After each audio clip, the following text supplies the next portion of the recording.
Guys, listen up. As you get older, the best way to continue to look young, exuberant, and vibrant is to continue to take care of your skin. That's why I'm excited to have Teej Hanley as a sponsor of today's video. You heard me talk about them before, and you're going to continue to hear me talk about them because I believe in their products and the positive impact that they have on every man's life. Teej Hanley makes taking care of your skin so easy. They provide you with all the products you need and nothing that you don't. Every box comes with an instruction card that tells you when to use each product, how much to use, and in what order.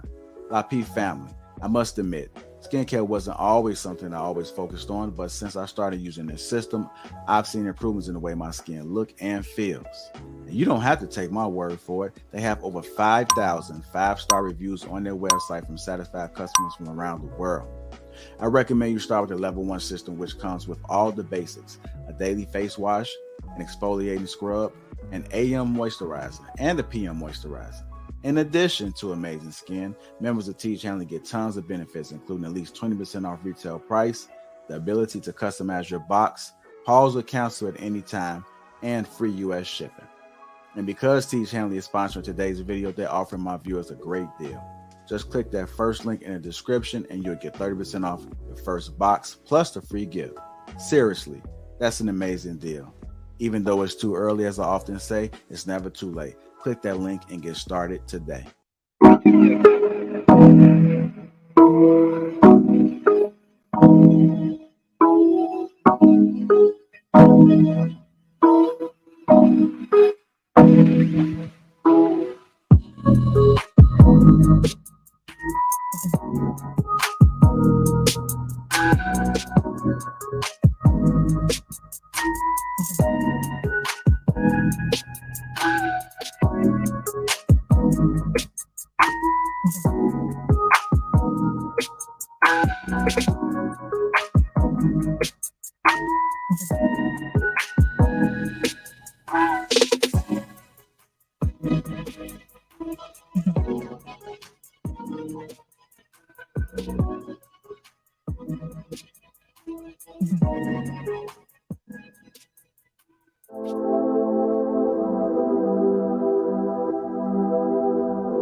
going on, family? Welcome to Lapeef-ing Sundays on the Lapeef Network. Let me go and introduce the crew. We got Luis.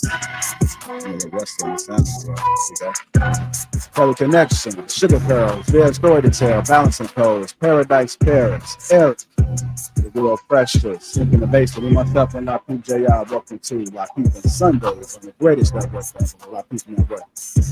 How y'all doing, family? How y'all doing? Good. Can you hear me? Doing good. Yeah, we can hear you. Did you hear me behind the scenes? I looked down and my soundboard was off. I was like, where are all the colors? So I was wondering if you guys could hear me. I don't know if my sound sounds fine. Do I sound okay? Yeah.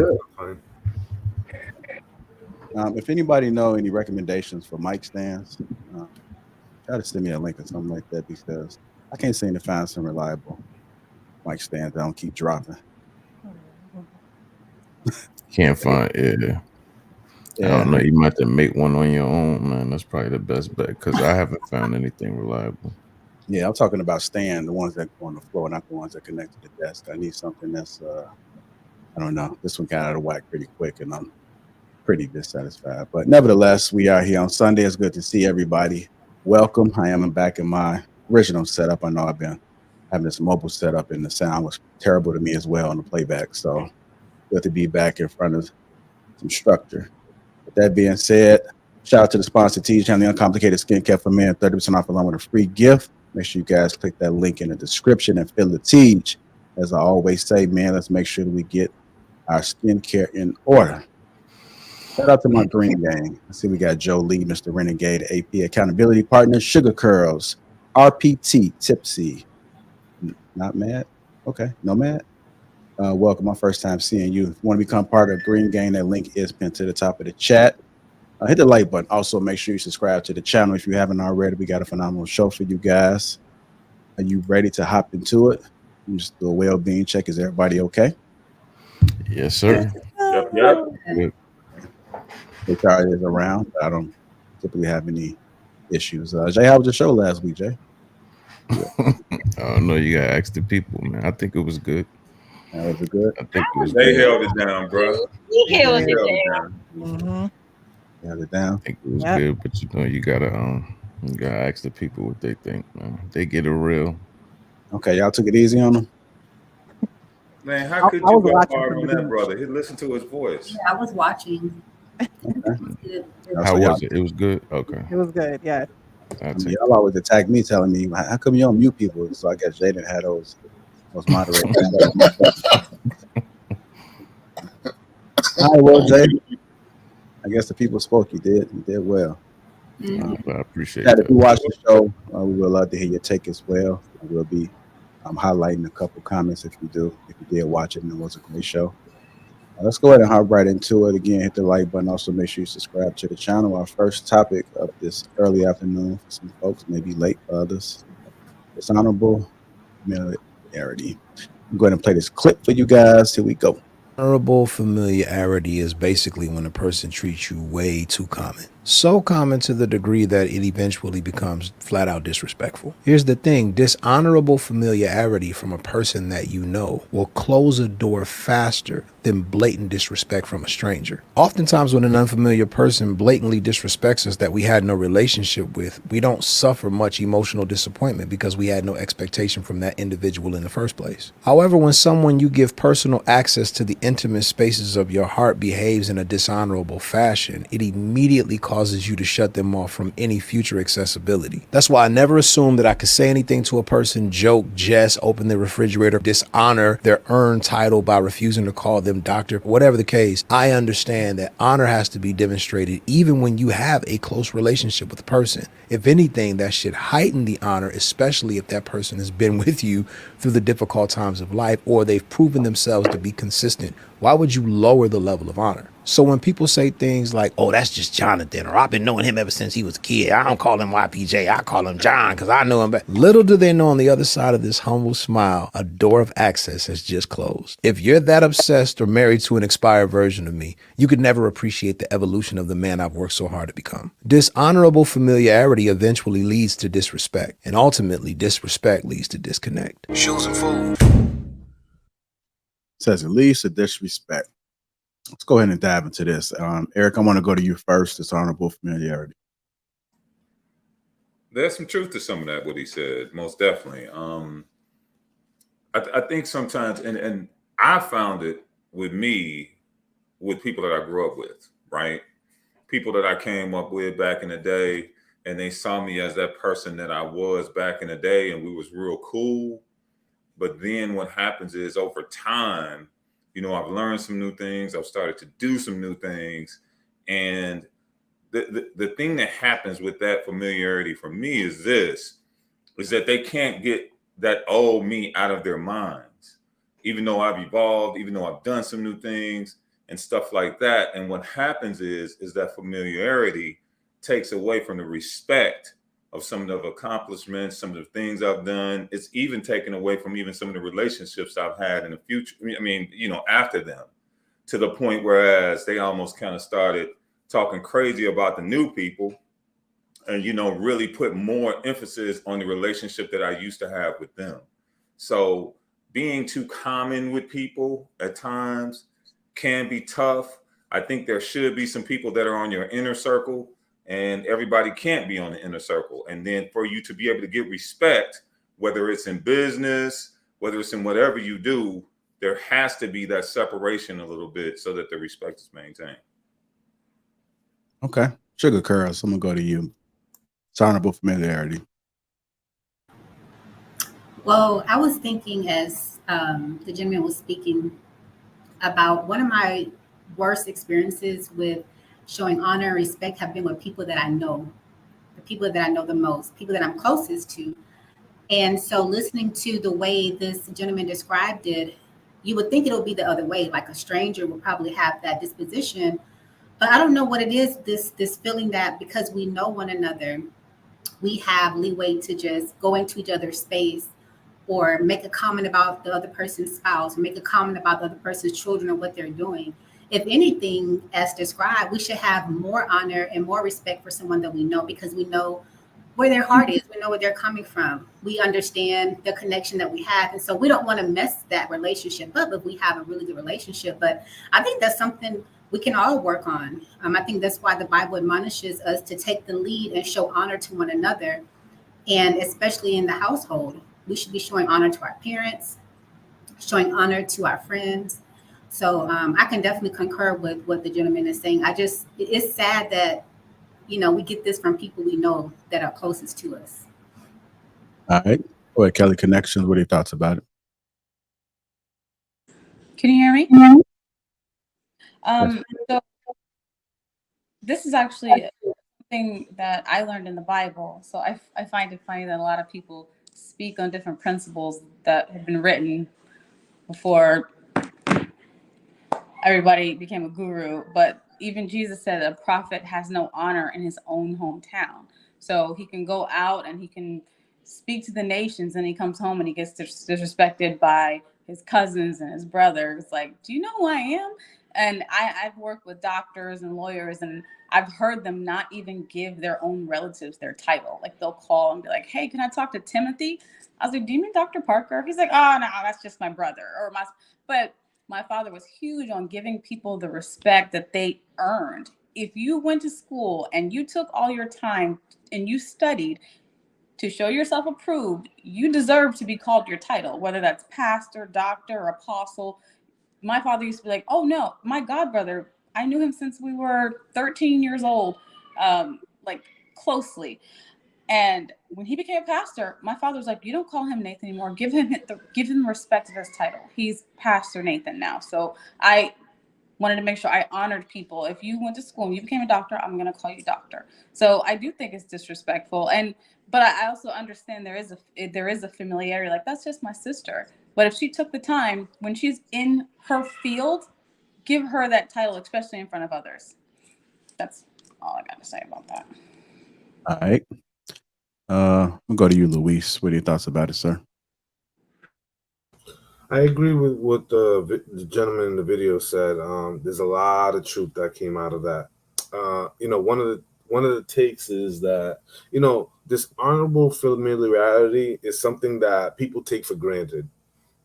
I think that people take for granted the fact that you're in close proximity or in community with somebody, and sort of, since you have some relative level of access to them, that they're somehow regular, right? Like that their achievements or their accolades or the things that they've worked hard or strive to don't really deserve any merit by calling them by their sort of their status, right? There was once upon a time where status really mattered, right? Whether you were a duke, whether you were a queen. In society, we always have these hierarchies. We always have these status. It shows how far, where we started and where we're going. And there's a level of respect that is always met, you know, whether it's in business or outside of those types of spaces. And I think that people have become lazy at studying the people around them, getting to know them on a personal level, on a mental level, right?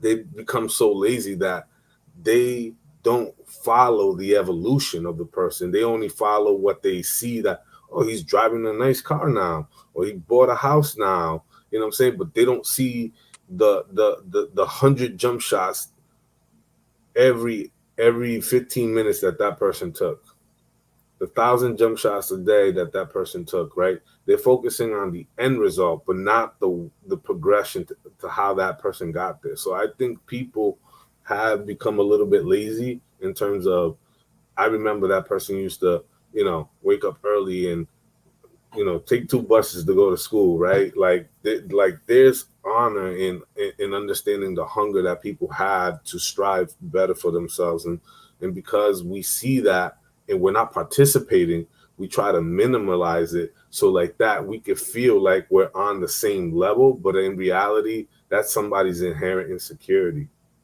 You know what I'm saying? That's like a level of jealousy too. It is, because I actually wrote a point here that I was gonna give you some credit for, Kelly. You know, if you want to see somebody change, watch them surpass you.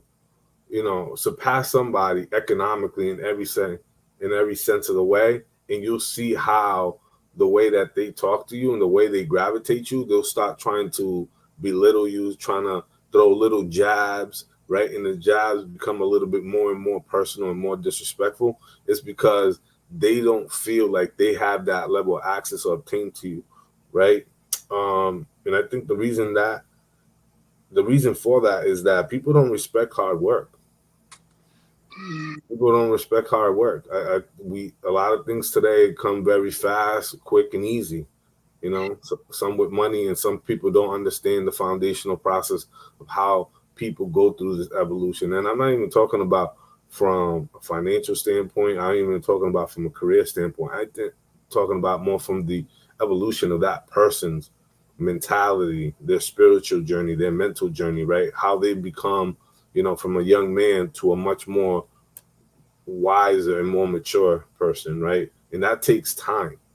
Everybody's so eager to get to the finish line that they're not enjoying the journey through the valley before they get to sit on the mountain and enjoy the view from above. So that's all I got. All right.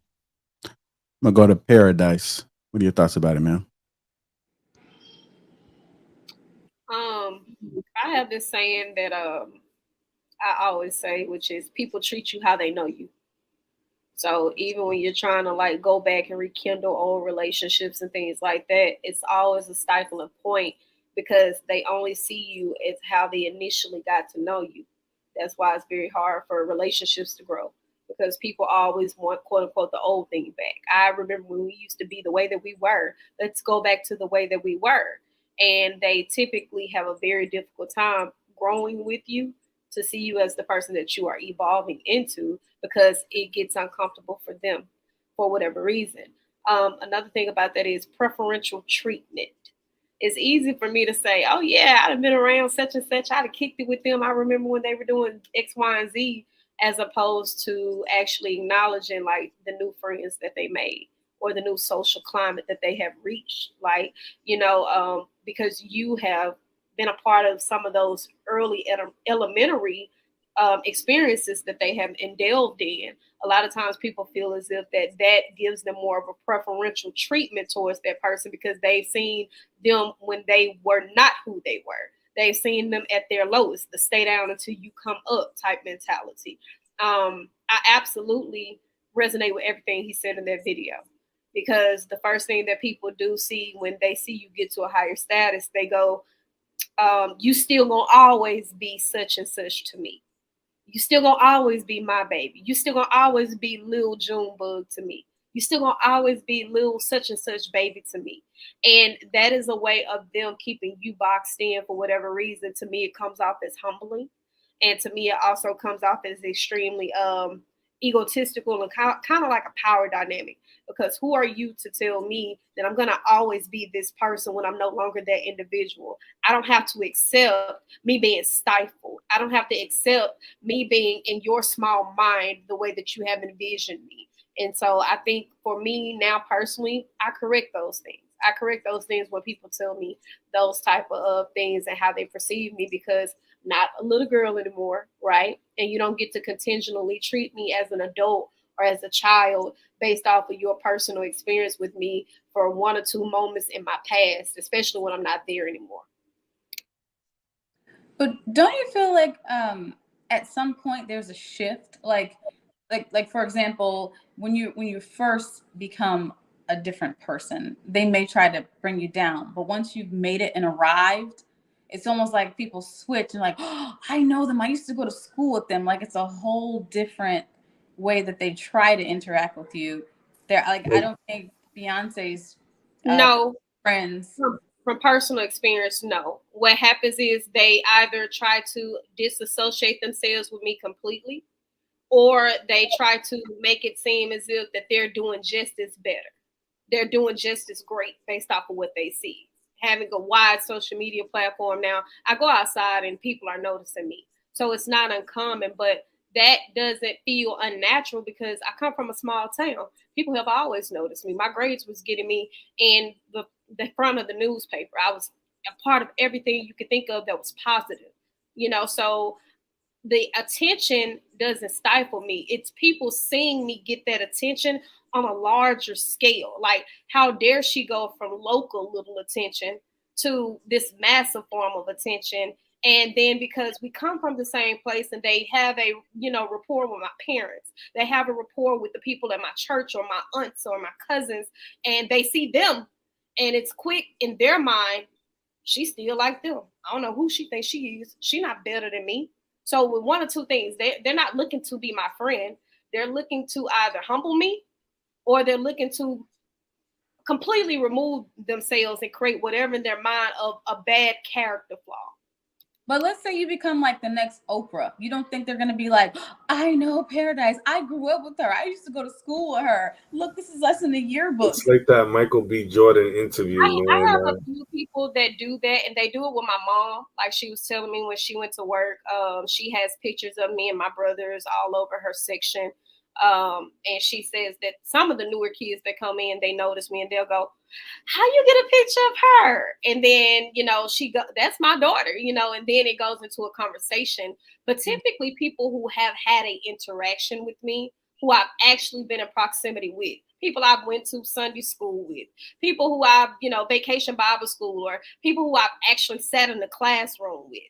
If we have not already had that disposition where they have a fondness of me, it does not change. It does not go to them saying, oh, I know her. Oh my God. It does not go to them being admirable of me. If that makes it doesn't transition into admiration whatsoever, if that makes sense. So they're gonna be haters for life. There'll be fans too. Well, they just may not show it though. That's the other thing. Like people will say they with you, but they really not, because it really deep down they do still have that feeling. I mean, it's not even just at the magnitude of Beyonce, but I also think it's just people who aspire to do more than what the group that they were in was doing. You know what I'm saying? They aspire to do something different than everybody else. And when people don't understand that, they usually have a tendency to say something crazy about it. I Like don't the think we crap realize how fickle out. people are, though. All it takes is for you to have one bad experience with someone. All it takes is for you to be having a bad day, right? And you could have done this at, let's just say, 19. And here you are 10 years later or 15 years later. And then every time someone brings you up, regardless of how positive you've been in your journey, they'll say, she got a nasty attitude. I remember when I had that one run-in with her. That's how they want to see you. People are very fickle. They will make it their business to minimize your reputation and discredit anything you've done if they're not, if they have no admiration of you, if they're not fond of you. And that's just something that comes along with territory. All right. Let me go to Real Precious. What are your thoughts about it, man? Oh, so many thoughts. Dishonorable familiarity. I always have a trouble saying that word. Somebody help me out. Dishonorable Familiarity. Familiarity. familiarity. Okay. All right. So now that we gotten that taken care of, there are just some words that I struggle with. I ain't gonna lie. I think when people do this, you kind of have to take a step back. I wouldn't get offended because that's how you know that there's a shift.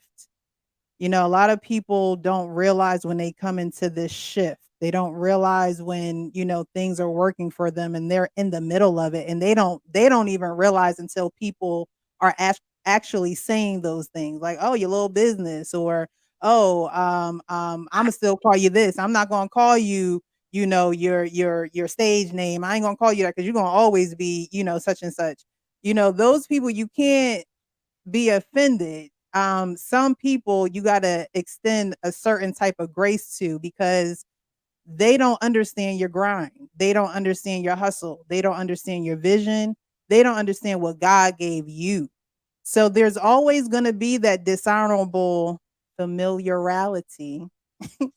And you're always going to have those people. But what I would say is that you got to keep pushing. You can't worry about what other people are saying because you were given the vision, you were given the dream, you were given the grind, and those who don't understand it won't. Those who are going to go with you will grow with you. I think a lot of times when people are going into business, they always say, "Don't look for your family to support you. Always look for the strangers. They're going to be your biggest supporters because they're not going to have any bias towards you. They're going to be looking at you with a clean slate. They're not going to have this level of connection to you to hinder them in believing in you."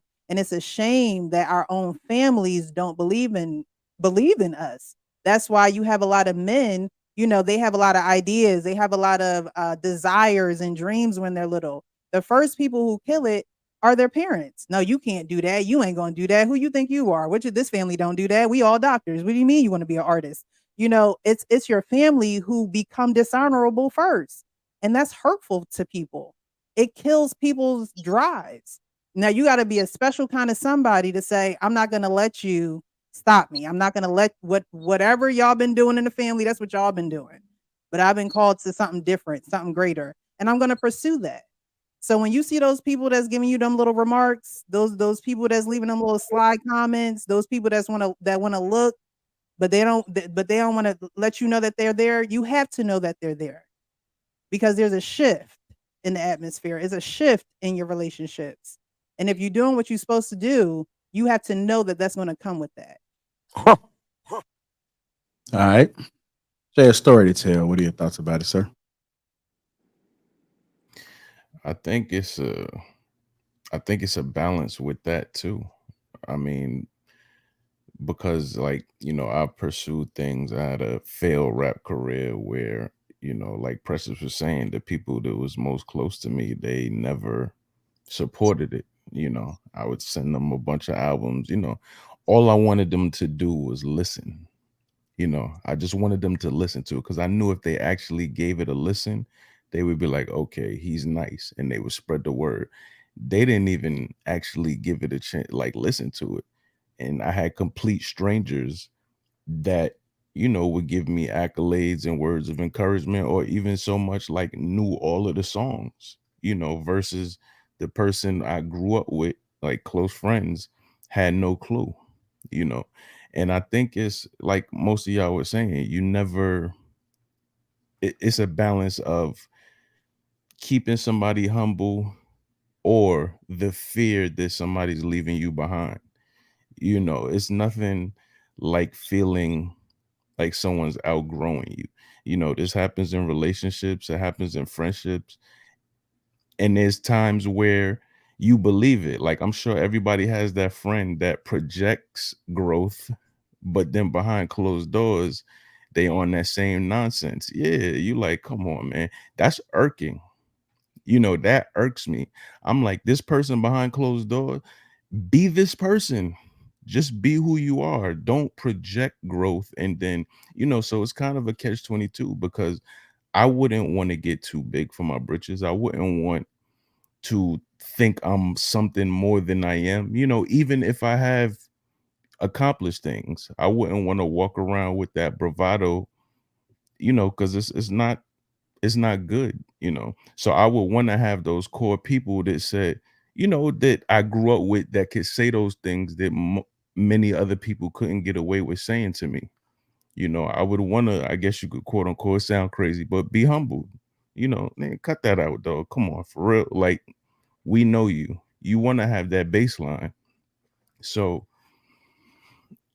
but I think most of it comes from fear. When somebody's outgrowing you, or when they're on something different and you seeing they reading books and stuff like that, it scares the people around you if they're not growing with you, you know, because it's like, you know, how dare you? How dare you try to be on something different or be about something different? Oh, everybody makes for better conversation. All right. Go ahead, Brother Hink. Well, I mean, to me, it's one of those things. It depends on the person. I mean, not everybody's has an issue, I guess. Like, I guess, with y'all not calling somebody their title because they just want to be known as one of the guys. I mean, I got a couple cousins like that where, you know, they're a doctor and one's a professor. He you know, he's like that where he wants you to call him professor. I mean, look, I'm not gonna call you no goddamn professor. You may be professor to these students, but not to me. You just who you are. Come on.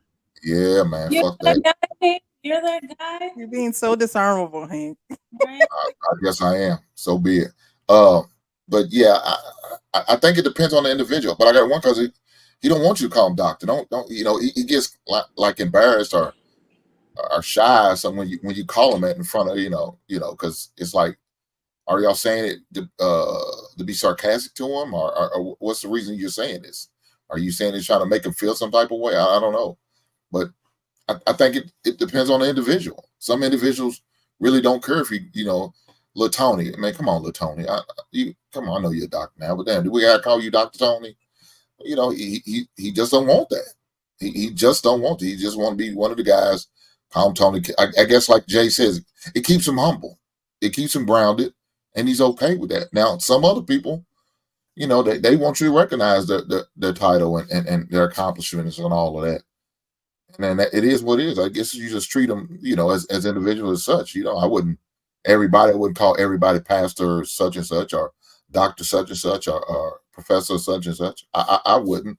You know, I will first, if he corrects me when I call him such, then I'll out of respect, I'll give that respect. But you know, off the rip, I'm more likely I won't.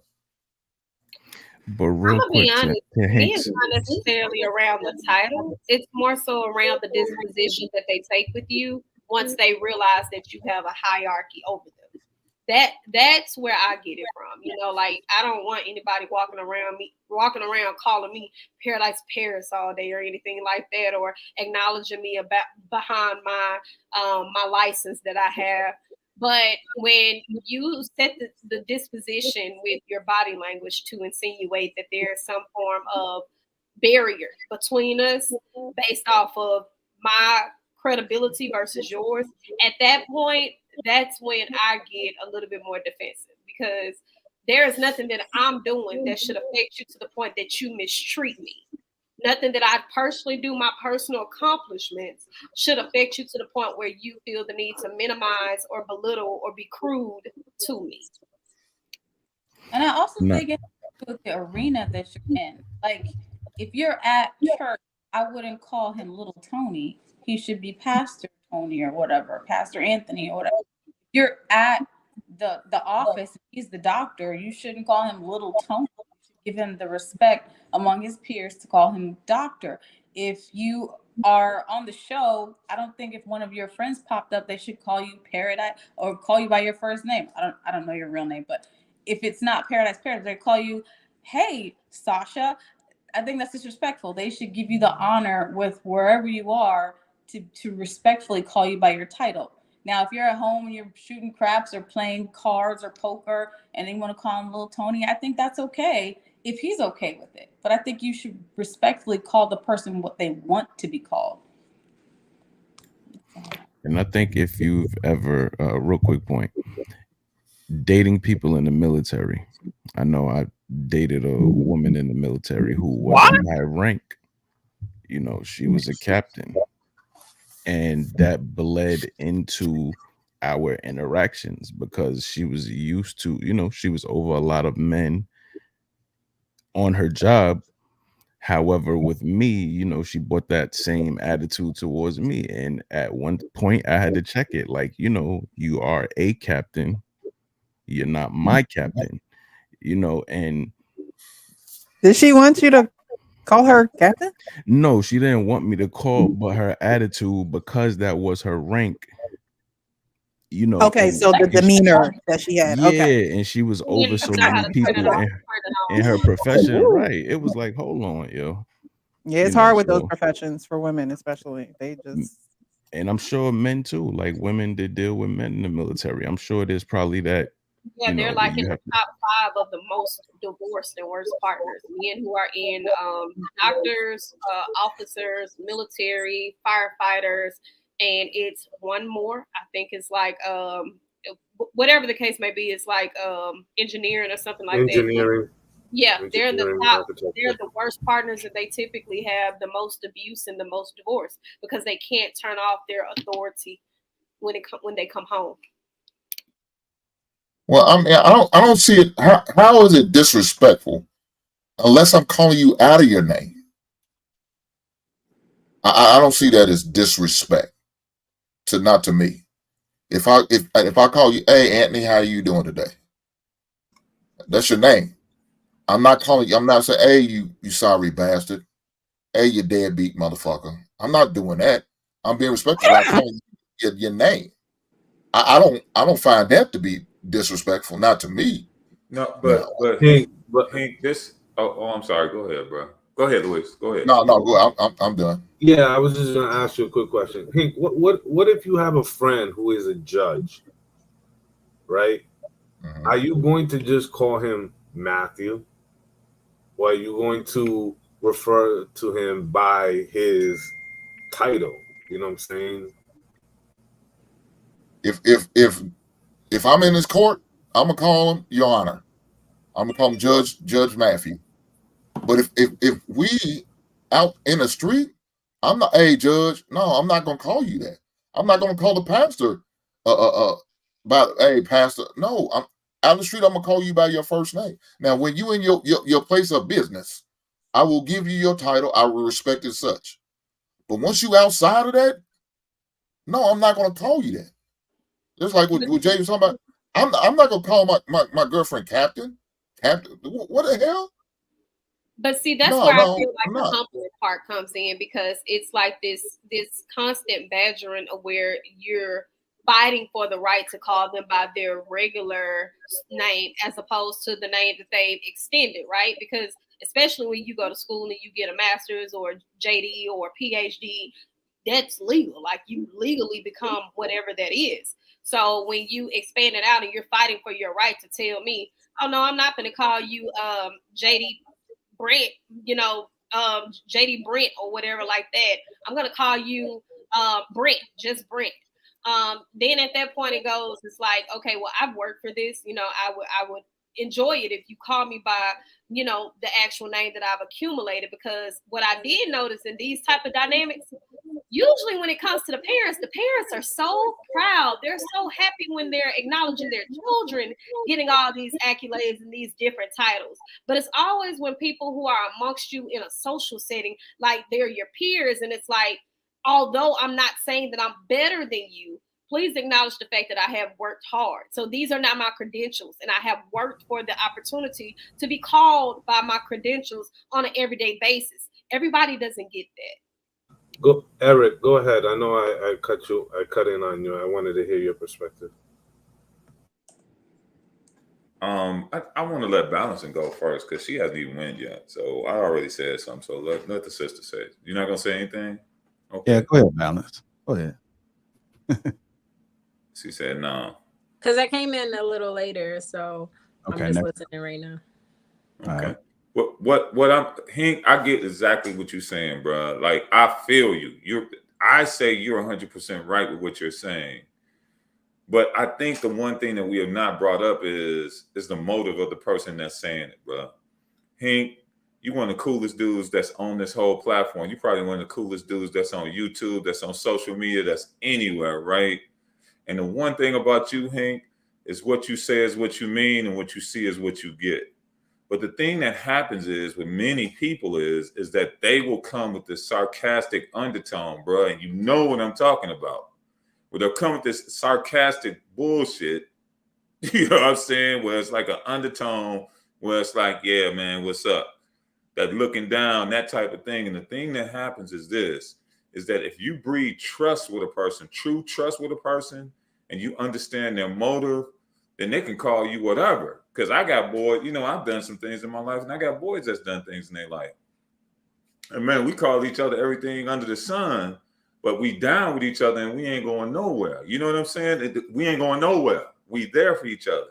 Now, if we around other people or in a professional environment, then man, they get the utmost respect. But if we kicking it, you know what I'm saying, in the backyard, barbecuing, watching the game or whatever, or if I got a bet with somebody and I'm hollering at them and like, give me my money and it, you know what I'm saying? We ain't doing all that. But the thing about it is it's the motive of the person that you're around. And we all have felt that undercurrent of someone who is giving that little shade of disrespect, and it's hard to miss it. It really is. So Hank, I get what you're saying, but Precious, I also get what you're saying, but I just think it's the motive. That's the thing that separates all of it. So Eric, let me present something. So it seems like this is a larger conversation from the perspective of that we are more than just our job titles. You know, we are more than just our credentials, right? Because I can point to a person who is he's an engineer by day, a professor by night, a husband, a father, a community leader, right? There's all these different hats and these different avenues that these people have a particular role, a particular presence, not only in their family dynamic, but also in their profession, in their neighborhood, and everything else, right? And sort of, I see how people come to a level of comfortability to just call them by their first name without, you know, addressing them within a certain I'm gonna say elite class, you know, for lack of a better word, but somebody who's upholding of that, right? And I think that we sometimes forget that we shut it off because after 5 o'clock, I'm no longer Louis the architect.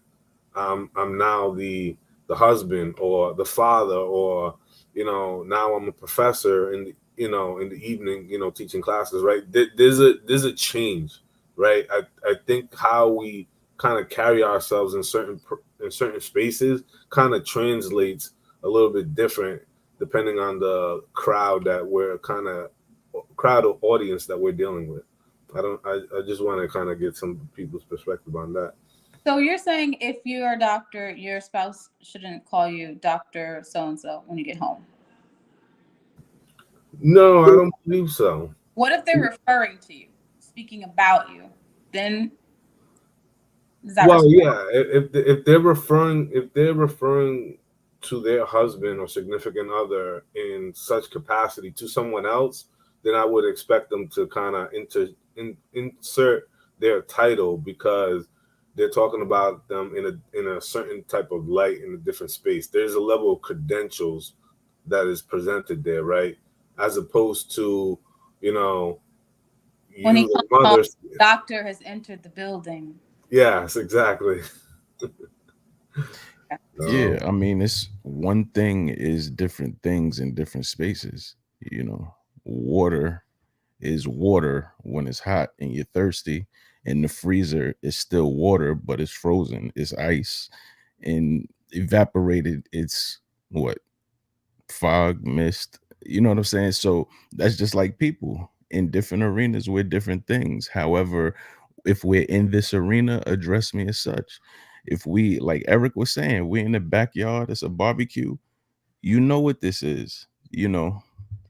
But you can also tell when people are taking themselves a little too serious. If we're in the backyard barbecue, the Right. game is on, Right. and you owe me some money because we laid this bet, and you bringing your profession into it, like that's a form of integrity on why you shouldn't pay me my money. Nah, nigga, give me my bread. You lost the Look, bet. I'm gonna be like, you a doctor, you got the bread. Run me my money. That's what I'm gonna say. Yeah. And So doctor, what it sound like, y'all slowly come over to the dark side. Come on, I always talking. That's doctor me that bread. beginning. Like it depends on the arena that you're in. Give them their I don't know. Ain't what y'all was saying at first. That ain't what y'all was saying at first. Y'all slowly coming to the dark side. that is No, why Slowly walking to the dark side. Get this. Hank, get this. All I'm saying is this. So let's go to this scenario. All right, you still my boy, we kicking it, but then we're in an environment whereas you don't address me as doctor, you don't address me as whatever, right? And there's a misunderstanding. Now there should be a conversation where I say, hey dog, listen, you know what I'm saying? Like I need to, like flow a different way in this environment. So we need to just rock like this. You know what I'm saying? Like we need to roll like this. So if you could, you see what I mean? Like there has to be a conversation. But then if the motive ain't right and you ain't connected and the relationship ain't right, you're not gonna have that conversation. That conversation ain't gonna happen, and then that little bit of shade gonna keep going. Like I said, bro, like you gonna have that conversation with that brother, like, yo, man, like you messing with the bread. You know what I mean? I said it when I explained my answer. I said, now if he tells me to address himself, then I'm gonna make the adjustment. I said that. Hank, but come on to the dark side with us, precious. Come on. No. I agree with everything that you guys are saying, because there becomes a certain familiarity with your friends. But so my question is, what if you are out with your doctor friend and then you see somebody that you know but that the doctor don't know? Are you introducing him as Dr. So and so, or are you introducing him as Eric? I would ask them. I'm gonna introduce him as Eric. He may not want it to be known that he's a doctor. Okay. It may be a young lady, right? He may be interested, but just doesn't want to know his title just yet because he don't know her intentions, right? So now this is his name. Eric is his name. Now if he decides to tell you that he's a doctor, that's on him. But I don't want people to know what I do. I don't really. In the beginning, I don't want nobody to know what I do. I'm gonna tell you the man's first name. If that's how you want to be introduced, that's how we'll introduce him.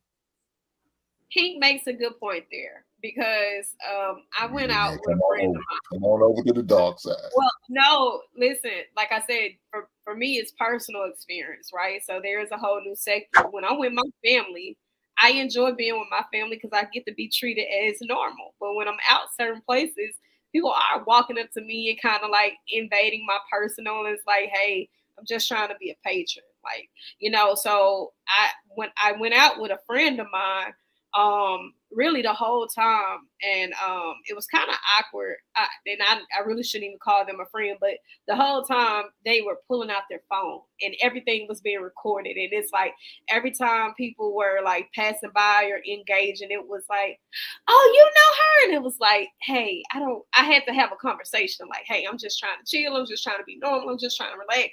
This is not that. You can pick your phone up and you can go do what you're doing, but I'm trying to enjoy the moment and actually live in reality. So you're right. You make a very good point. Like sometimes everybody don't want to keep wearing them hats when we off work.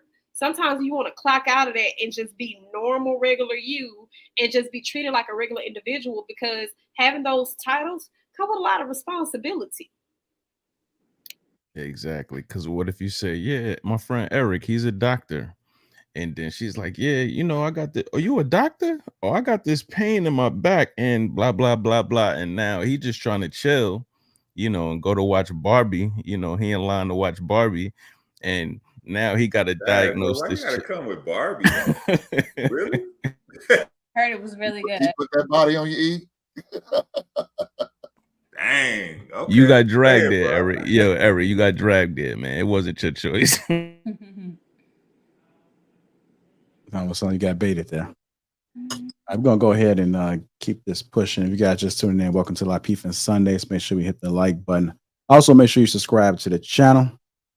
We did have one super chat came through dedicated to my children's future. $5. Also a member, says Sunday Energy Strong Arm emoji, exclamation point, respect to the panel and to the chat.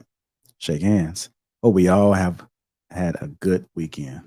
Had a great weekend. Thanks for asking. I'm pretty sure the panel did as well. JR, did you speak on this topic? Did you get to speak on this topic? Speak on what topic? One that we just. I'm like balanced. I'm gonna speak on the next one, man. I came in a little bit. I was froze. I had to try to get the setup going. I'm ready now. I'm ready. Okay. Ready now. So it's all good now. Perspectives here on out. Let's get it. Let's get it. I'm calling you first. Okay, I got you. Signs a woman is a gold digger. Signs a woman is a gold digger. Let me go ahead and play this clip. Paradise, why are you smiling over here? Are you ready for this topic? They telling on me. Here we go. First thing I would say when a man tells me I'm dating a girl, I want to figure out if she's a gold digger or not, is did she come from money? Now, if she has really expensive taste and she likes really expensive things, but she didn't come from money, so it wasn't embedded from her childhood, it wasn't her father that was showing her this expensive life, she doesn't have a career and she doesn't have a stable background in terms of trajectory where she sees herself financially, chances are it came from another man. A man showed her this lifestyle and now she's become addicted to this lifestyle. So look at her taste and then look at her childhood. If they are in line, she's not a gold digger. She just comes from money and is attracted to men with money. But if her childhood was very financially insecure, but her standards are very financially expensive, then chances are a man introduced her to that lifestyle and it's a lifestyle that she wants to keep. Sounds like she has an OnlyFans page. Do I need to play it back again or you guys got it? Got it. All right. Got it. So what are your thoughts on this, Lapeef JR? I'm gonna go ahead and call on you first. I think she makes a great point. I think it's something for us to definitely look into. The fact that if somebody did grow up and they didn't really have the money or the funds, and then some guy wined and dined them that they dated or was married to, and this is what they used to, then I do think that she was introduced to it. I have a question. I need to finish. Oh. Please go ahead. I was about to go on a 10-minute monologue. You just got to mess it up. This is going to be exclusive take from Lapeef JR. Go ahead. Go ahead. What's the question? Continue. I was going to say, what if she wined and dined herself? Why did she have to be introduced to the finer things in life by a man? Because there's always a foundation to something. There's always an introduction to something. Like nothing exists in a vacuum, right? There's always some sort of introduction, whether it's through a family member, an experience, someone you dated, someone who showed interest in you, and they were constantly showering you with gifts and other items, right, to kind of garner your attention, space, time, body, etc. Right? It comes in certain forms, so it doesn't just exist in a vacuum. I think there's always an introduction at some point. Now, whether that person elects to go down that route or they see something that someone see a lifestyle that somebody else is living and they would love to live that same lifestyle, then they're going to try to put themselves in the situation that they could lead that same type of lifestyle, right? So what if she grew up very poor and then she was very smart, she put herself through school, she ended up with a career that could finance a better lifestyle for her. She went on a cruise and she tasted food that she never tasted before. Now she's a food. She likes elevated food. Does that mean a man introduced to it because she doesn't want to go to Applebee's? She'd rather go to Ruth Chris? Is she now a gold digger? No, I think that's a very smart woman who has been introduced to a variety of different palettes in her life and now has garnered a certain taste that she can't go back from, and sort of like if she did do all those things. There's always balance with that though. Because I mean, are you going to Ruth Chris every night, or are you learning how to cook the foods at Ruth Chris? Like I think a lot of times she's not going to McDonald's. I think psychologically. Wait, hold on. The real Precious, I don't think she landed her point. Well, I was just gonna say that, there's balance. I think that you'll know a woman is a gold digger when she doesn't want to have anything to do with you. Everything that comes out of her mouth is literally about money. I need to get my hair done. I need to get my nails done. I need to, do X, Y, and Z when she's, hinting towards those things for you to do. And y'all haven't even been together a good 6 months, I agree. And even then, it's like, if you're used to taking care of those responsibilities, I don't expect a man to do anything for me other than what he wants to do for me. I'm not expecting him to get my nails done. I'm not expecting him to get my hair done. I'm not expecting him to do anything else other than what he wants to do for me. Because what someone freely gives you is what they're going to give you. What you have to ask for is just what you want. And you probably could do those things, but you want him to do those things. He should want to do those things for you. It shouldn't be a matter of you bringing it up and saying, oh, well, I'm used to this. Well, if you're used to it, keep doing it until I want to do it for you. But I think a lot of times women, they see a man and they just see dollar signs. And I think we were talking about this before about women and, wanting to get their rent paid and things like that. It's like, who was paying your rent before? I think it's true. I think men do introduce some women to a lifestyle where now her and the guy not together anymore, and now she's looking for the next guy to fill his place financially, and she don't give a damn about the guy. So I think there are huge signs of a woman being a gold digger, and the biggest one is her always referring to money. You want a woman that's not really. I mean, you want a woman that's going to be vocal about what she wants, but I just don't agree with going in just asking for things. It's like how was these things getting done beforehand? See, I think Precious is speaking to the psychology of a person that's a gold digger versus a person that's acquired something for themselves. Like Kelly, you're speaking to somebody building themselves up and acquiring all that for themselves, which the psychology of that would be different because they're not looking for anybody to do any of that for them. Now, a dude that came into their life, as Precious said, and doing stuff like that would be a bonus. However, if you have somebody that's built nothing for themselves, and then here comes, celebrity A flies in, and all of a sudden she was just in a damn Dodge Dart, but now she's in a private jet in the clouds, and then he drops her off. Once she's tasted that, you know how hard is who was that last week they said to go back to an air mattress. You was just in the clouds eating berries, drinking champagne. Now you on an air mattress.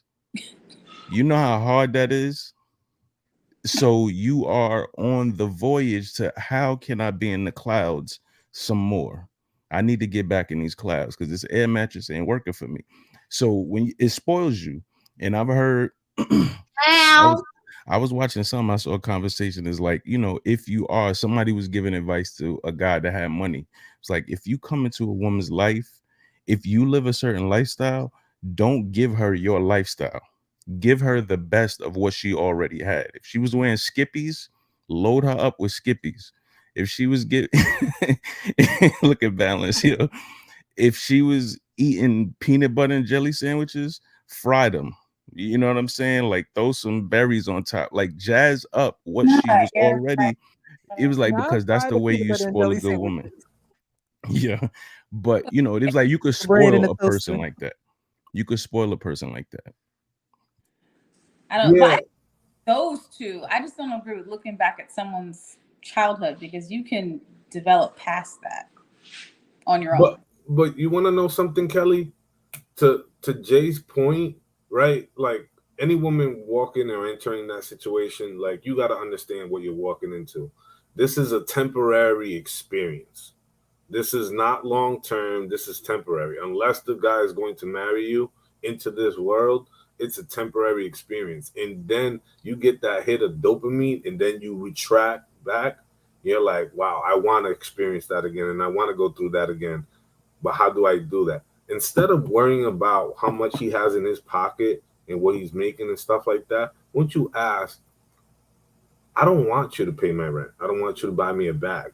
I want you to show me how you do things. I want you to show me how to start a business. I want you to show me how to improve upon what I got going on so I could get better or I could, you know, become a little bit savvy in these particular areas in business. You know, introduce me to someone in your network that I could launch this product, launch my business. I could expand, learn, grow, right?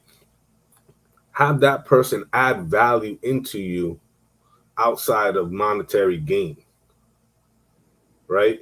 Because that knowledge that that person had acquired who is living this type of lifestyle has probably gained a lot of knowledge and wisdom and has developed a certain network and connections with people that put yourself in a vibrant, right? What's that saying? You fish for a man for a day and he'll eat, but if you teach the man how to fish, he'll eat for life. That's the same exact thing. You know what I'm saying? Put yourself in a position where you can learn from that person, not only just from the money, the bags and the trips is all good, but you leave, even if the relationship dissolves, there's something much more valuable that you cannot take away. That knowledge, that experience, that introduction is, you know what I'm saying? It's invaluable, right? You could take that with you anywhere. And you actually will have grown from that situation as opposed to I got flued out and I got a bag and I got, you know, dog walk 6 ways from Sunday and now the relationship dissolves and I'm trying to find the next man to give me the same experience as the last man, but actually want to keep me around longer as opposed to asking that person how he could add value into your life. How you? All right. We'll get Sugar Curls in there. What are your thoughts about him? Are we frozen? With me? I'm frozen? Am I frozen? No, you're good. I think I'm frozen. Okay. So I don't do that, Louise. You disagree? I know I don't. I don't disagree with Oh. that. All right. Go ahead, Sugar Curls. Okay. So signs a woman is a gold digger. I was thinking for a man, he would need to look at her employment status. You know, is she of a certain income bracket, yet she feels entitled toward you to provide something greater than what she can even afford. Okay. And then also, if you buy her an inexpensive gift, like for instance, you just get her some flowers, you find out that she really likes shoes, you know, don't buy her the most expensive shoes. You know, get her something inexpensive, and if she's looking at that gift like this is what I get. She's not even appreciative. That could be a sign as well. And then also, if she's constantly asking you about your own income, like what are your assets? What do you own? Like initially upfront. And unfortunately, a lot of women are like this. This is not uncommon at all. because a lot of women who are into themselves and what they can get out of a man, they're not a lot of times willing to put in the work that the man requires of them. And that just goes into selfishness. But I think that if a man is truly wanting a woman who's not going to just suck the life out of his resources, out of his assets, then he needs to kind of like ask those questions, look at her lifestyle, look at, how she responds to those finer things in life or those simple things in life. And that can give you a real indication where her head is. What are her motives? Is she just wanting me for what I can provide, or does she actually care about me personally? All right. Go ahead, Kelly. Oh, I was gonna say, I knew a millionaire put his woman before he proposed to her through a test. He's very well off. He has the car, the houses, the businesses. So he asked her. He said, "Hey, I need to borrow $1,000 from you." And she was like, "You do? Is everything okay?" She's wondering because he always has it. And he was like, "Yeah, if you could just let me hold $1,000." And then he said that was going to be his determining factor, like to find out whether or not she was in it for the money. So she sent him the money, and he said he didn't need it. He held it for a few days to see how she was going to react. And then after like a couple weeks, he gave it back, and she's like, "I just want to make sure, is everything okay? Are you okay? Do you need anything else?" And because she checked on him, she wasn't like, "What? You need money from me? You don't have it? What's going on?" It was more like she was more concerned. She was trying to help. That's how he determined whether or not she was in it for just the money and not for him. So I say test her. You had to tell all our business out there. Huh? You had to tell our business.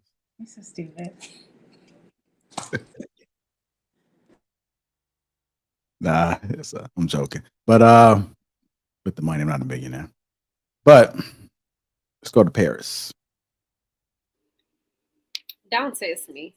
I'm gonna fail on purpose. Okay. I don't think testing people is a good sign of starting a healthy foundation in a relationship. It's very manipulative. In regards to a gold digger, I think that y'all are missing some key points. It's very, very different between a gold digger and a beggar. And some of the things you guys are mentioning are beggars. Like, even when I see the conversational pieces between women when they're asking a man for money, or they're saying something like, "Hey, I need my nails done, but this bill due. I don't know what I'm gonna do." That's a beggar. That's not a gold digger. Gold diggers have an arrogance about them. They are very entitled, and they approach the situation with ownership as if you already know you were going to do this for me because this is what comes along with dealing with me. It's a very keen entitlement that comes with being a gold digger, and the way that they approach men is more so in a very much so predator prey type manner. It's not necessarily them asking and sticking their hand out and going, "Pay my rent, this, that, and the third," because them not gold diggers, them just begging heifers.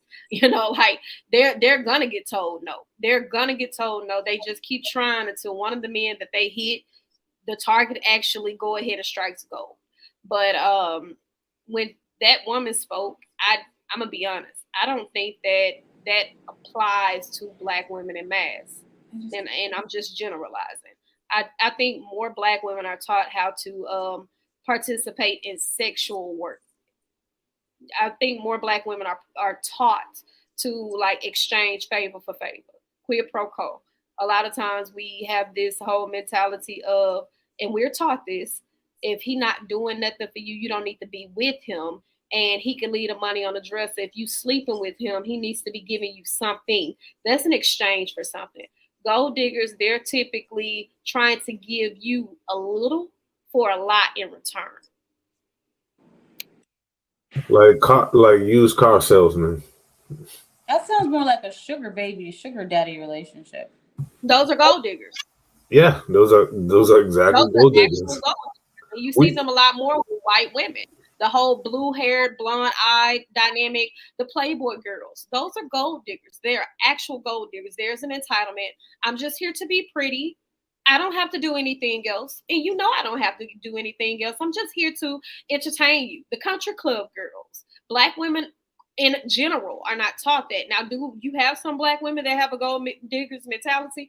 Absolutely. But in mass, that's not the trickle down effect for us. What we're discussing is beggars. When you're talking about, oh, she want her rent paid, that's a beggar. She is just trying to figure out which man is actually going to pick up that piece. She don't know. A gold digger knows exactly who to deal with. They typically deal in the same circle of men, and they typically deal with very high profile men who are going to be able to give them the money that they need. They're not dealing with your average scammer or drug dealer. Those are not gold diggers. All right. Balancing codes. How's my mic? Mic sounds wonderful. All right, good. Sounds like a gold digger. I want to start to say that a gold digger is not synonymous with woman, because men are gold diggers too. And then I want to say the video. I want to say the those video. are homosexuals. They're gold diggers. So the video is quite strange because I actually like this psychiatrist. You play her a lot, it seems. You might like her because you play her, I feel like, every Sunday. It's seeming like, but Kelly was the one that introduced me. I actually follow her on TikTok. But in this instance, it just seemed like this video was just completely off, because there's a lot of women that could come into their own and have expensive tastes, even if they didn't grow up that way, and it wasn't introduced by a man at all. You know what I mean? So like, I got to college and I had different friends that grew up wealthy, and they had different tastes than I did. And then I had older cousins that became lawyers and doctors, and they had different tastes and introduced me to stuff that I've never seen. It had nothing to do with the man. So I think that's strange to say that. Just no correlation in many instances. So it's kind of weird. But if you want to ask me signs a woman is a gold digger, I think I agree with what Paris had to say. She made a lot of sense. Like, I think it's pretty obvious. Men and women alike, you could see exactly what their goal is and what their intent is. They have no interest in you as a person, but what you could do for them. And that sense of entitlement is huge. It's pretty big. It's so big. So I think those are the main key ways to tell. And if they're all about designer, it's not hard. Like, it's common sense stuff. So I'm gonna leave it there. Is it really beggar, or they're just survivalists? Like, It's they're a beggar, because sometimes the women don't need your money. You know, you got to think about it. Like, a lot of times these girls are not necessarily financial adept, but they're coming into the money to maintain this status or this look. Like, it's a beggar. If a woman doesn't know you and she randomly, gets you in her DMs for whatever reason, and she temporarily entertains, but upon first conversation or so, she asking you for money, that bitch begging. Like, call it what it is. If she was a gold digger, then she would play her role. She would do her homework. Most of the times when women have proximity to actual men who have status, we do our research, right? We go and see what is he investing into? What does his business look like? What is his portfolio is? We go do a Google search. We get the background information. You start making the connection pieces. These helpers y'all talking about, they just trying to get the text man to give them a little $50 so they can give it to the weed man. They not no real gold diggers. So I agree and disagree with Paradise, because I'm all about definitions. And the gold digger is a person who forms a relationship with another purely to extract money from them. But I guess you can get your rent paid and your nails paid for and be considered a gold digger, but also, is it really gold? I mean, I think you have to have the money. But that's what I'm saying, Kelly. That's why I don't match the definition, because these women are not building relationships at all. They're just asking, right? You see posts where women say, if you don't pay my rent, you can't talk to me. Meaning there is no relationship curated at all. With a gold digger, she typically has a more feminine dynamic to her. A lot of times we think that these women are brash, they're abrasive, they're aggressive. No, they're very much so operating in their high femininity. They carry themselves a certain type of way, very poised, because they're trying to attract a certain type of man. And so with them being that way, they understand that they have to play their part. But the entitlement comes in wagering their time, wagering their likeness for whatever it is that they want. but they also have a very arrogance about them, considering the fact that they don't let men talk to them without cashing the check regardless. These girls here, they're willing to text you back and entertain the conversation to see if they're going to get what they want. Gold diggers don't do that. Women just, you're saying they don't know the guy at all. They'll just ask them, hi, it's nice to meet you. Can I have some money? Yes. I've seen it. Yes, Damn. they're doing it. God dang. And I think like with real gold diggers, So God. I think with real gold diggers, like I agree, they do their research. Like she was saying, they probably already got your credit score and know what businesses you have. They already know, you know what I mean? It's like more of a predatory situation.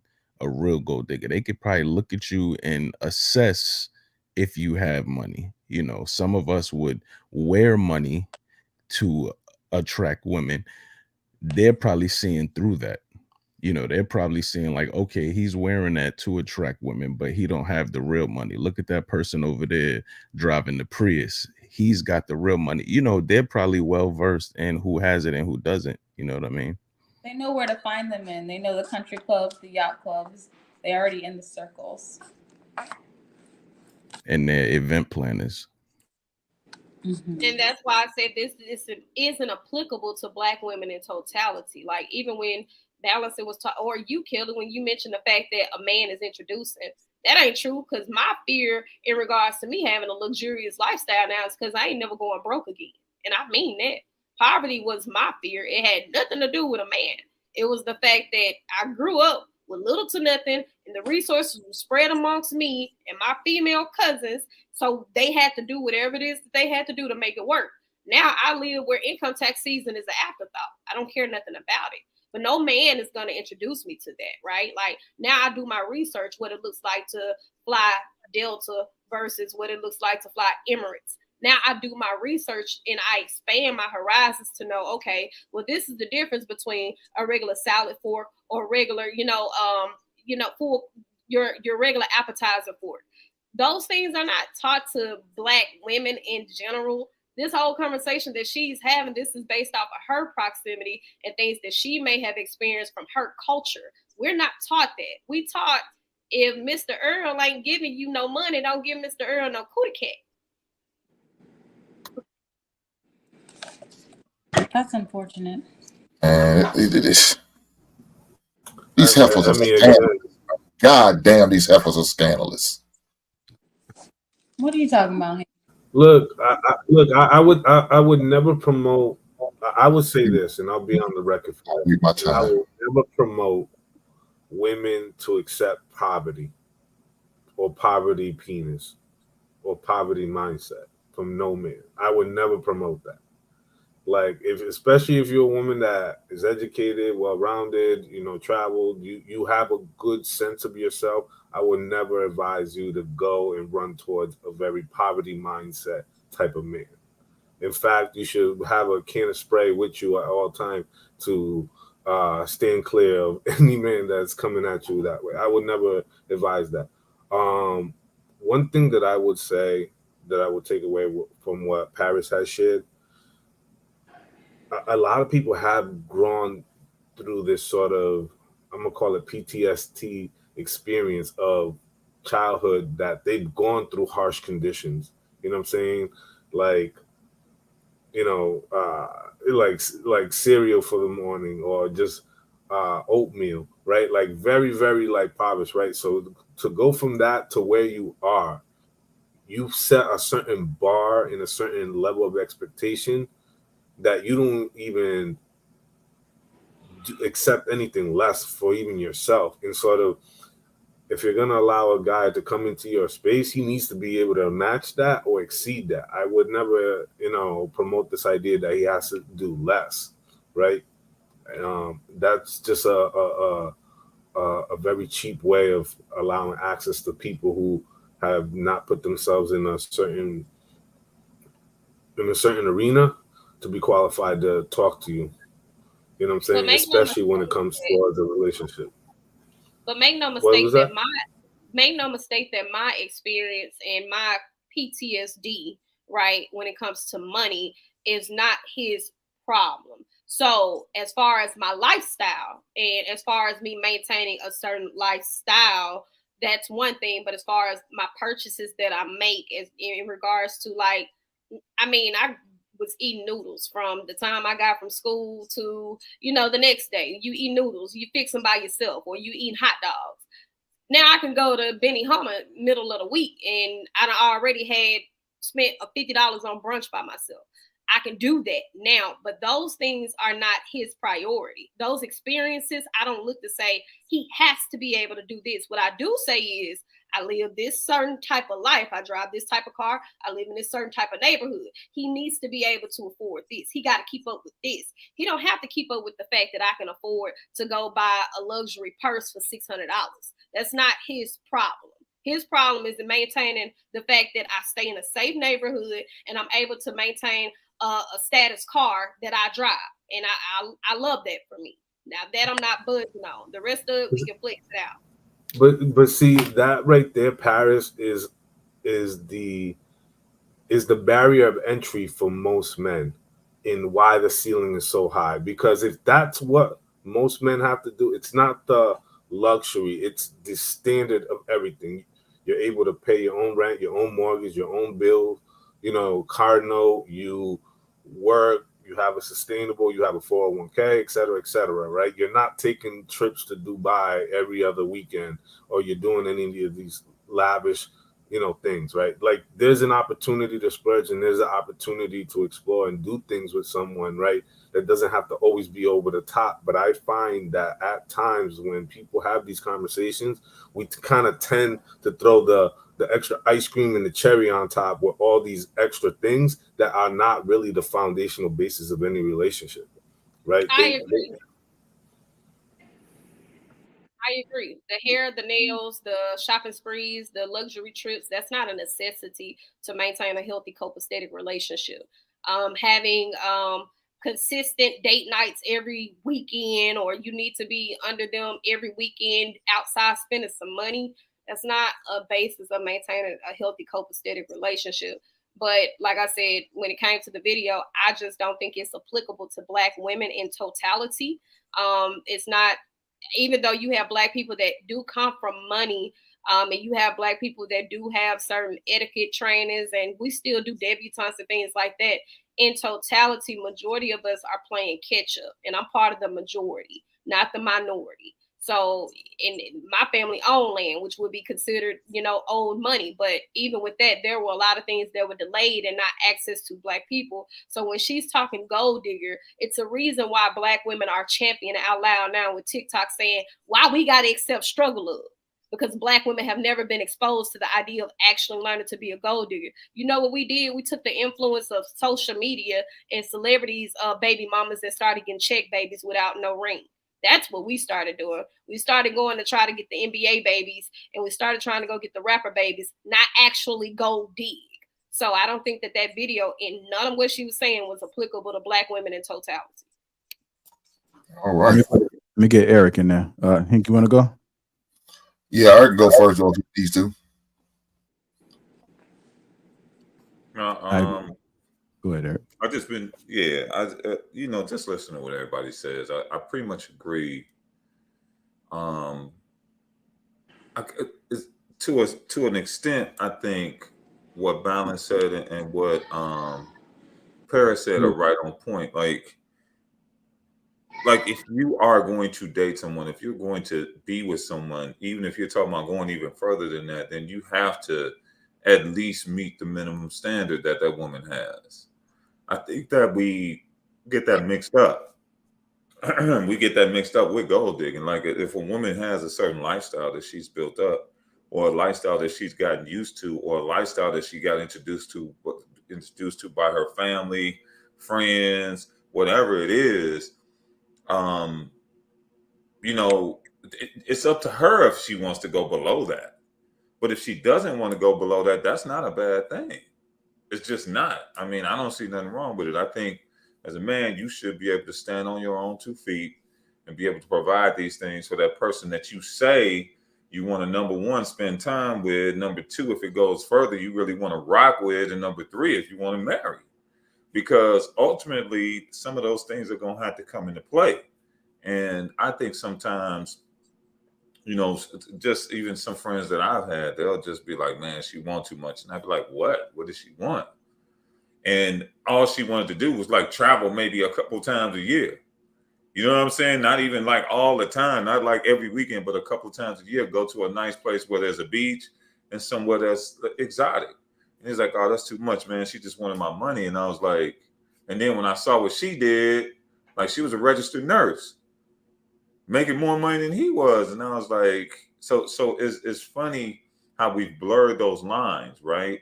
And like a woman who was confident, who's already did her thing and made some things happen, sometimes dudes get, you know, kind of shaky with that when they ask for something, because they go back to that you already got it thing, and that ain't got nothing to do with it. That has nothing to do with it at all. If I want to spend time with you, then hey, I am going to spend my bread, you know, with you and on you. That just comes along with it. Now, if it gets to the place where you just asking just to be asking, and it's a transactional thing and it's not a relational thing, then hey, you know what? I ain't with it. I'm not rocking with that at all. All right, go ahead, Ink. I mean, shit, goddamn. That dude better watch out. Look, girl, a woman's not entitled to nothing. A wife's entitled to everything. Let me say it again. A woman is not entitled to shit. My wife's entitled to everything. So I'm not going to give a woman all what she's looking for. So I'm going to spot a gold digger out real fast and in a hurry. You come to me dry begging. I know, Balance, you said women and there's men too. No, shit. Men ain't doing all this shit what they talking about.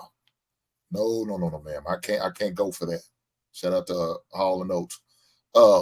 This is crazy, man. If you end up figuring out she's a gold digger, and it's going to show real fast because she's going to be real materialistic. She's going to show her hand real early on style she eats, like you said. Most of them don't come from shit.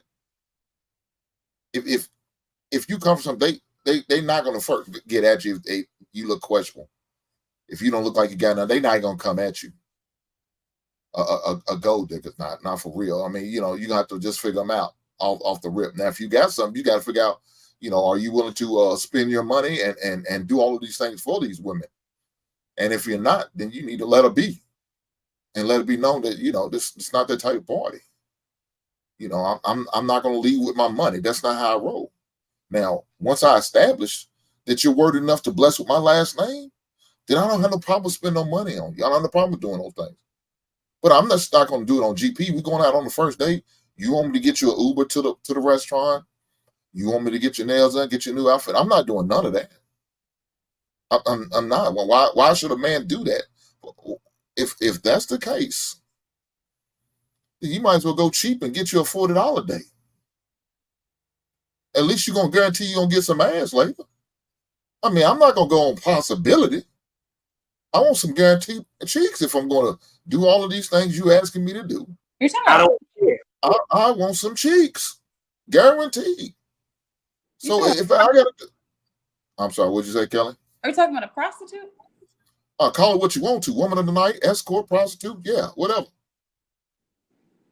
I mean, because that's how I'm gonna look at you. If you come talking about you do this for you, you're no different. You just trying to get all your shit on the front end instead of getting it on the back end. At least I get the satisfaction of busting one off. And then you're gonna get me for my money. Yeah, I'm gonna spend all this money on the front end and I won't get nothing. Might not even get a hug or kiss on the cheek. I'm not gonna spend $300 for a restaurant for you, and I get nothing out of the deal. Might not even get a second date. Barely gonna get any conversation because you're gonna be on your phone, taking pictures of your plate, send them to your girlfriends, take a picture of your drink, send them to your girlfriends, updating your IG, your TikTok, and all of that. So I'm gonna get very little to no conversation from you. I'm supposed to do all this and be okay with that? No. So ain't nobody got time for that. Ain't that it, JR? So if you seen signs of a gold digger early, yeah, don't even waste your time. Again, a lot of these things you need to do. Pay attention to her social media. Tell about it. Ask where she works at. What does she do for a living? You know what I'm saying? I know some people don't act like to ask about previous relationship. I have no problem with that. I want to know, how did that end? Why did that end? What went down? So I know what I'm about to get into. And have you seen somebody for that? Have you had conversation with that man on the couch for that? You know, had you been on somebody's Zoom meeting to talk about these issues that you had in your previous relationship is the reason why you are currently single now? Yeah, I want to know all of this because that's going to tell me your mindset. Hank, I have a question then. Like, Yes, ma'am. how about if a woman, if it's opposite? So she's not asking for anything, but she's not trying to be intimate with you, say within the first 6-8 months. How do you feel about that? If she's not asking me for anything, she's not trying to be intimate with me. Is it first 6-8 months? Mm-hmm. It depends on the type of woman she is. If I deem she's a hoe, I'm like, why not get no cheeks? Now, if she's not widow type woman, then and she's worth holding out and waiting out for, I'm gonna wait out. But I'm going next door and I'm gonna get my feel from somewhere. While I'm waiting up 6 months, I'm gonna get it from somewhere. Okay. I'm not gonna keep using Jergens.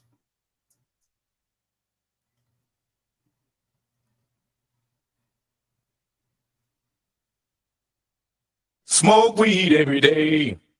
All right. Yeah, I brought that demon out of me. I'm sorry. Yeah. Did you eat yet, Hank? Hank, you ain't eat yet, did you? He's not I on need a smoke when Snickers. he doesn't eat. Yeah, I need a Snickers. You know what I'm saying? Hey, because come on, y'all. If Hank talking about what you about to eat, what he got on the stove, that dude be in a good mood. Y'all know it. That brother ain't come on. He ain't said word Hank about need no a mood. snack.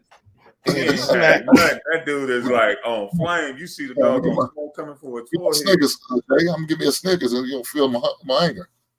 Has everybody topic? Everybody spoke? Okay.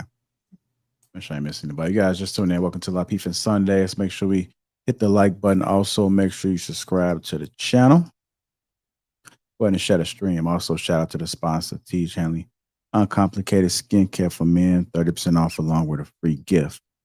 So make sure you guys get that Teach pack. It is in the description. We did have one super chat came through from Marcus Evans, $2. Says, take him to school, Brother Hink. So it seems as though Marcus is a fan of your work, Hink. Shout out to my green gang that's in the chat. Jordan Landry, dedicated to the children's future. Torrance Moore, Joe Lee, Jordan Landry. Shout out to all you guys. Want to become part of Green Gang? The link is pinned to the top of the chat. We're midway. Before we get to the main topic, we're going to go ahead and get to this one, which is be with someone who is a natural student of you. And I am going to go to Sugar Curls first on this one. Wants to be a student of you will go to that school.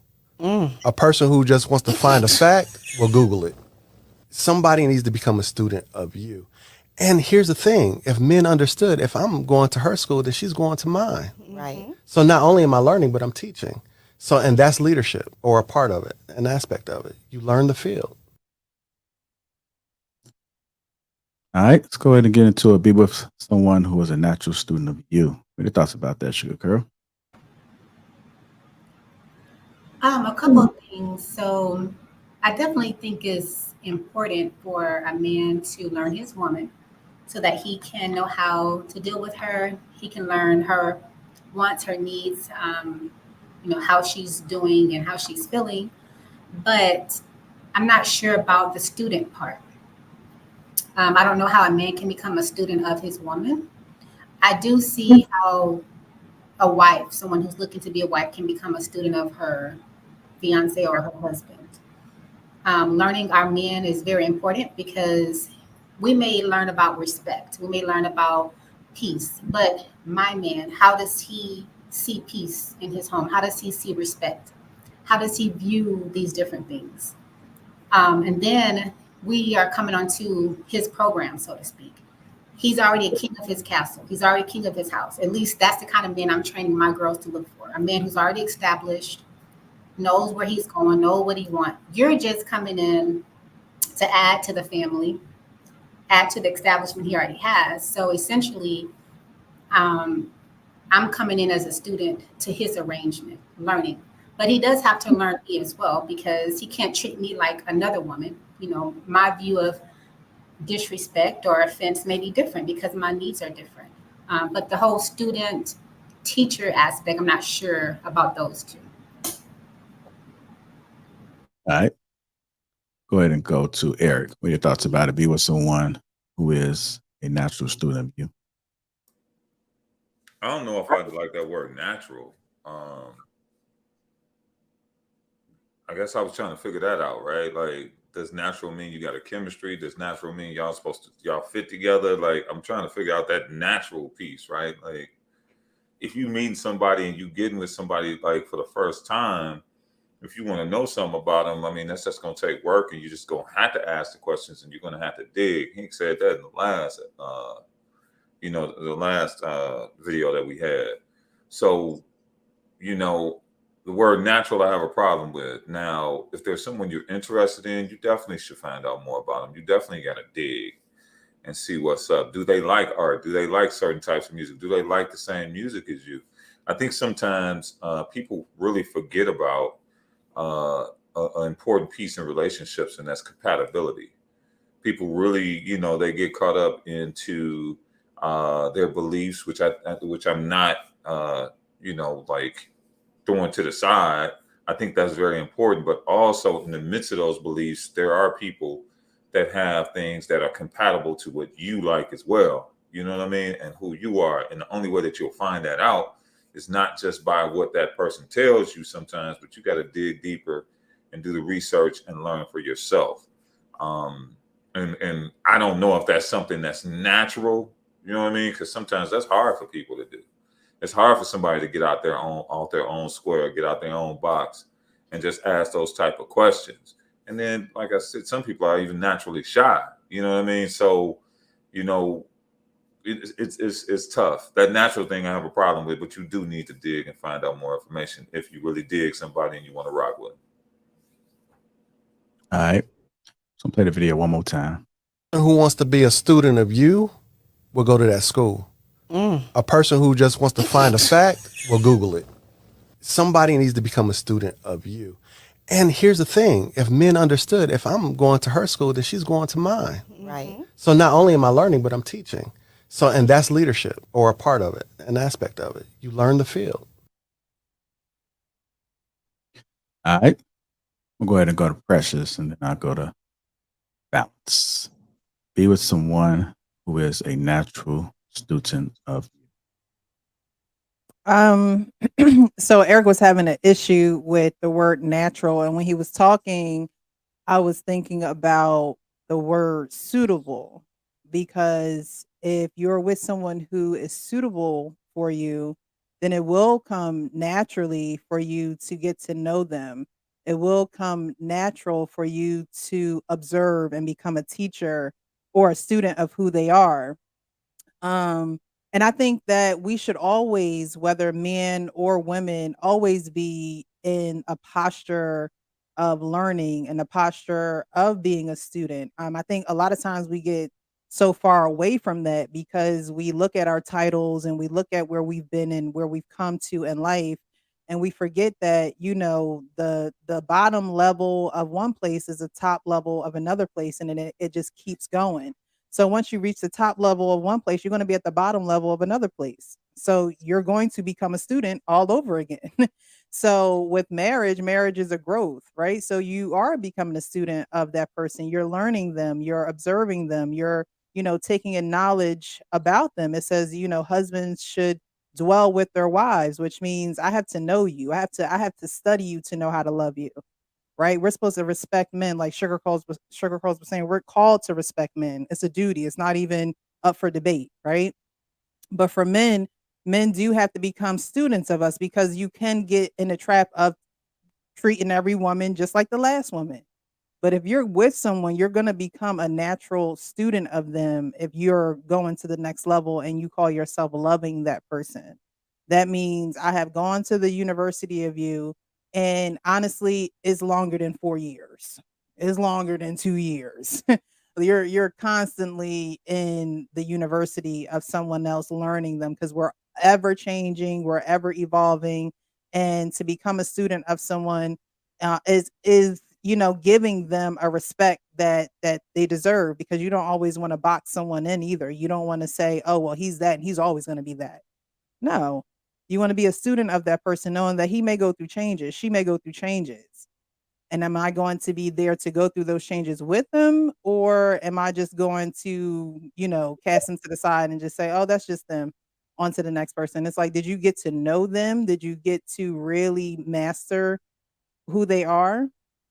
So I think it is natural for you to be a student of someone when you're suitable for them. Because a lot of people, they don't care for you. They're out for what they want from you. And they don't care about being a student of you. They don't care. We were just talking about gold diggers. They don't care about that. That's not natural for them. It's not natural for them because they're not a suitable mate for you.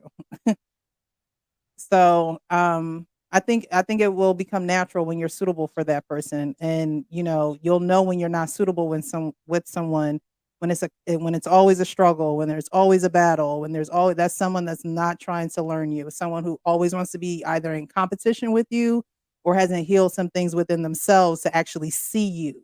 They only see themselves. Well said, Precious. Well said. Yeah, because before you spoke, I was like, what's wrong with them? They're so particular today. Like, they don't like this word. They don't like that word. Like, I thought it was a great video. It seems self-explanatory to me. So the way I feel about it is you have to be a student of your partner, whoever it is, male or female. Like, male or woman, because I don't need the comments not today. So I'm just saying, like, it's okay for men to learn their woman. And if you're learning, doesn't that make you a student? Like, why is that word so hard for people? I'm confused. Like, I mean, men and women are both students of life, right? So we're all students of life. So, I mean, you can learn from each other. You should learn from each other, about each other. I mean, it's just grow together. All those things are important. So I think I like what he also said in the video, that this is harder for men, because I agree with that. I think is extremely different. I mean, I think women are more willing. Society has trained them in that sense. Men, I think it takes a little more, how do I want to say it? I mean, they need a little bit of a push, and you have to have the right woman for your temperament. So I think that was well said, Precious, because if you don't have the right woman, she could send you over the edge. Like, she could push your buttons in all the wrong ways and upset you, anger you, make you want to act out of character and punch a wall. That's the wrong woman. So you got to find a woman that's right for your temperament, where you could learn from each other and grow together. That's a beautiful, flourishing relationship that I think we all deserve. So I'm gonna leave it there. All right. Go ahead, Jay, story to tell. What are your thoughts about it? I'm sorry. Let me go to the women. Go ahead, Paradise, and then we'll go to Kelly. When I listened to this one, a couple words that came to mind for me was infatuation and chemistry, because typically that's just something that's inherent to people. Like, when you're infatuated with a person, and then hearing it back the second time, all he had to do was replace natural student with the word vetting. And I think it would have just been understood across the board, because that's essentially what it's talking about. You just vetting your partner. You're not necessarily doing anything different when you're talking about being a natural student. You're trying to decipher what it is that they have going on in their life that can mesh with your life to make it successful. I thought it was self-explanatory. All right. We'll come back to Kelly. Jay, go ahead. Yeah, I mean, I definitely believe that you need to be a student of the person you're dating. I mean, I feel like all of us have been with someone, and the word natural, I took that as like, you don't have to pull teeth. You know what I mean? It's not like you're putting a gun to their head for them to take an interest in you. I know a lot of us have probably, been in the courting process or been on a date, and you're doing the normal question and answer, what's your favorite this? What's your favorite that? And you ever ask them, like typically it goes like you ask them a question, and then once you give your answer, they usually throw that same question back, right? If you're noticing that question that you're asking a bunch of questions and those questions aren't coming back to you so that you can, inform them about you, there's something wrong. There's something wrong with that interaction. Like if we're learning each other, you want someone that is not only, posing questions to you, but also playing the game back and forth so that the information that you're gathering about them, so you want them to be active in that courtship. If it feels like it's taking forever, then you need to look elsewhere because there's a lack of interest. All right. Go ahead, connection. So I was always taught by my father to be a student of life. He said, once you feel like you've arrived and you know everything, then you can no longer learn. So I do think if it's someone that you're wanting to spend the rest of your life with, you should go to their university. We spend all these years in school and we still don't know everything there is to know about the subject that we choose to study. But if you're choosing to join your life with a person essentially for the rest of your lives, you can never know them completely. You're always learning because they're ever changing. And once you feel like, oh, I know them, then that's when you miss like their nuances and like you miss their facial expressions, their micro expressions. Like don't take the time to get to know when they're sad or when they're down. You can know somebody and still learn more. So I think you should always be studying your person. Like you should know if they're across the room and they're bothered. You should be able to see that on them because you've taken the time to get to know so well. And that's both parties. And once you know your person, there's nobody that can come in between that and tell you anything different. Like, no, they would never do that. Or, yep, that sounds just like them. I already knew. But yeah, I do think you should take the time to get to know your partner in and out and continue to learn. All right, I'm going to go to Brother Hink. What are your thoughts about it, sir? Yeah, I'm always all for learning your person. I mean, I said it a while back. You need to. I mean, you need to learn the quirks, their ways, their goods as well as their bad. How they communicate, how do they parent? What turns them on, what turns them off, physically as well as mentally, as well as emotionally. You need to know all these things, and if you're not looking to do that, then you may not want to marry that person. Because what you find out later on, you may be too late.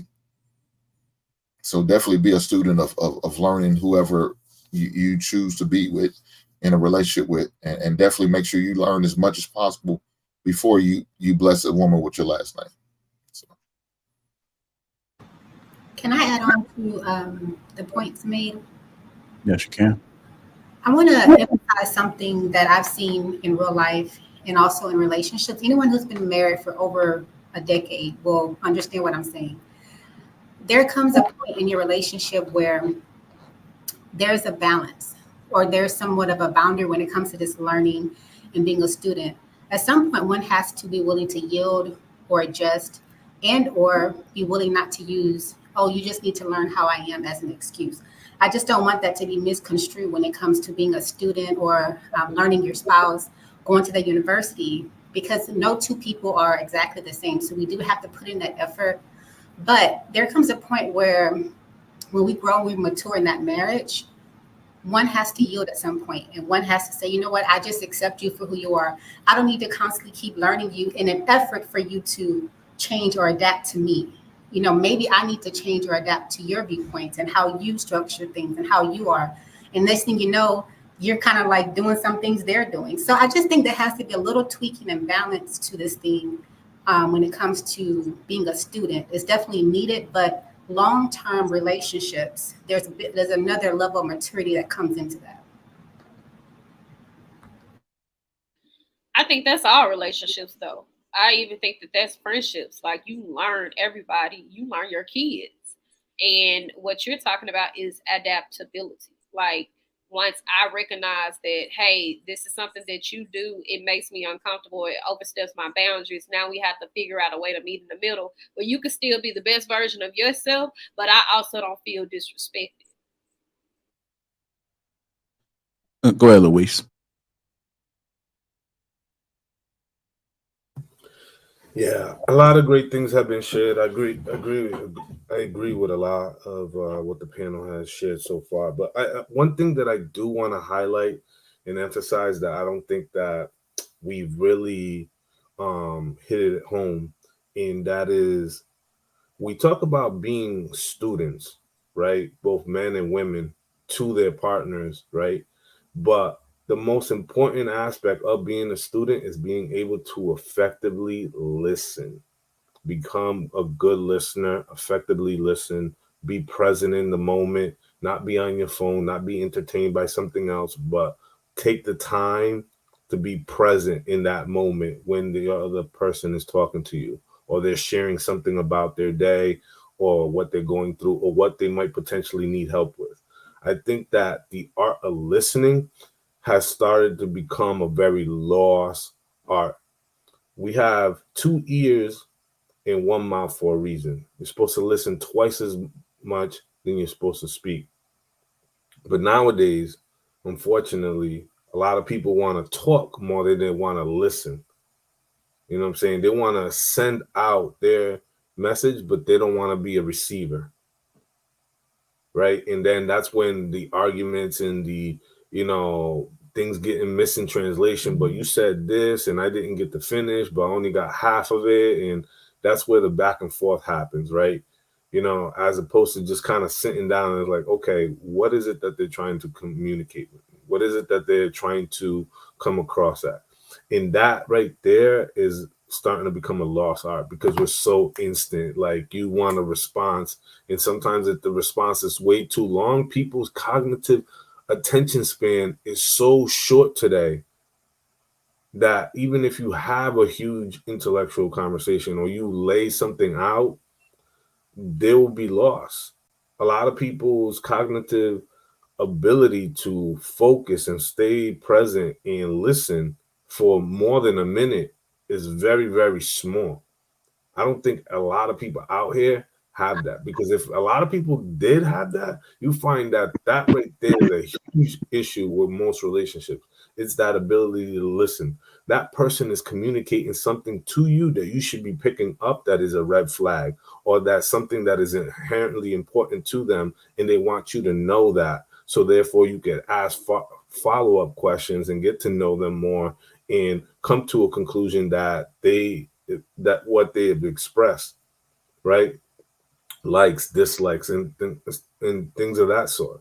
So I think in order to become a student, you have to be effectively listening at all times. And I just don't see that happening a lot often. I mean, I'll give you one example. I knew I wasn't a good, effective listener at some point. And what I did is I signed up for Toastmasters. You know what I'm saying? I signed up for other courses and stuff like that in order to be a better listener. I'm over here, we're talking, and I got the notepad out and I'm taking notes what Jay's saying, what Hank's saying, what the brother Eric's saying, what Precious has sharing. And I'm like over here looking through my notes, and I was like, okay, this was talked about, this was highlight.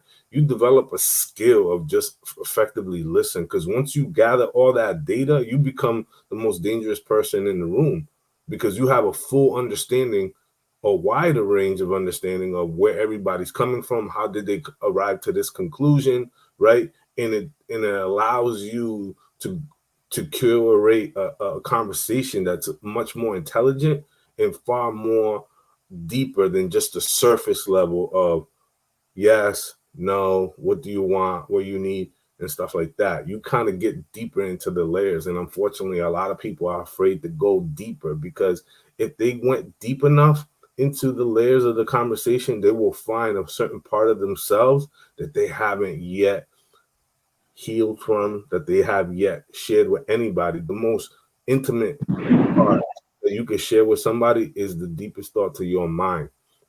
A lot of people are much more quicker to share their bodies than they are to share the most deepest, profound thoughts of what they're thinking about, what they feel, and the things that they have yet to express. And sort of effectively listening and being able to curate the conversation in such a way allows that opportunity to strip yourself mentally naked to allow somebody to penetrate the most intimate part of your psyche. Hey, real quick, I want to say this to what you said. That's why I said it wasn't natural. That's exactly why I said it wasn't natural, because people don't do that, y'all. I love all y'all pie in the sky answers. Y'all have some beautiful pie in the sky answers. People don't listen for real. They say they like you. They see that body looking good. They see him looking good, and they start rocking. The money's good, all of that stuff. But a lot of times people don't get into those areas. It's not a natural thing. Now, what the brother just said is he put in work to get to that place where it became more natural. That's why I had a problem with the word natural. That's the only reason why. Everything else he said was cool. Yeah, of course I want to know more about my woman. But a lot of times it's not natural, because sometimes we weren't even taught to learn anything about anything. We were taught to just go in and just be a part of and see what's up and do whatever we need to do. We and depending on who your uncles were and people like that hollered at you about women, I ain't teach you, my uncles sometimes they're just get with somebody, hit and keep it moving, stick it, move, that type of thing. That's what I came up under. So it wasn't about, and if I did learn anything, it was just enough just to get what I wanted and then to move on. So to be a natural student means that that's something that just flows. You just do it all the time. And I think that you got to put work in. You got to put that work in to do other stuff other than that. You know what I'm saying? So to me, that's not natural. That's not something that just comes by second nature for me. Excuse me, Eric, have you ever been married? Yep, 21 years. Okay. I think it used to be natural. I think with all the distractions that are prevalent today, people don't sit and talk. Like Luis was saying, 60 seconds is max. That's why you have those 60-second reels. People can't even sit through a half an hour show anymore. It's like, oh, it didn't get my attention, I'm out of here. But back in the day when you didn't have cell phones, you didn't have computers, you didn't have television, all you had was conversation and books. So there was a lot more learning of one another. There was a lot more talking. That's all they would do was sit down for tea and talk, because that's all they had. That was the entertainment, was talking to each other. But now you have so many things to distract you. You can't even get to know the person that's in front of you. They will literally look at their phone before they'll look up at you and make eye contact. So it's really hard to connect these days, because people have all this information, but they don't know how to connect anymore. I hear you. The piece here you said is connect, right? So we can connect, but the key between connection and what Eric and Lewis was saying was listening. Even then, we got a clear understanding today that even they had bad listening skills. Even they were not very in depth with their partners, or they were living in a house with people that they did not know.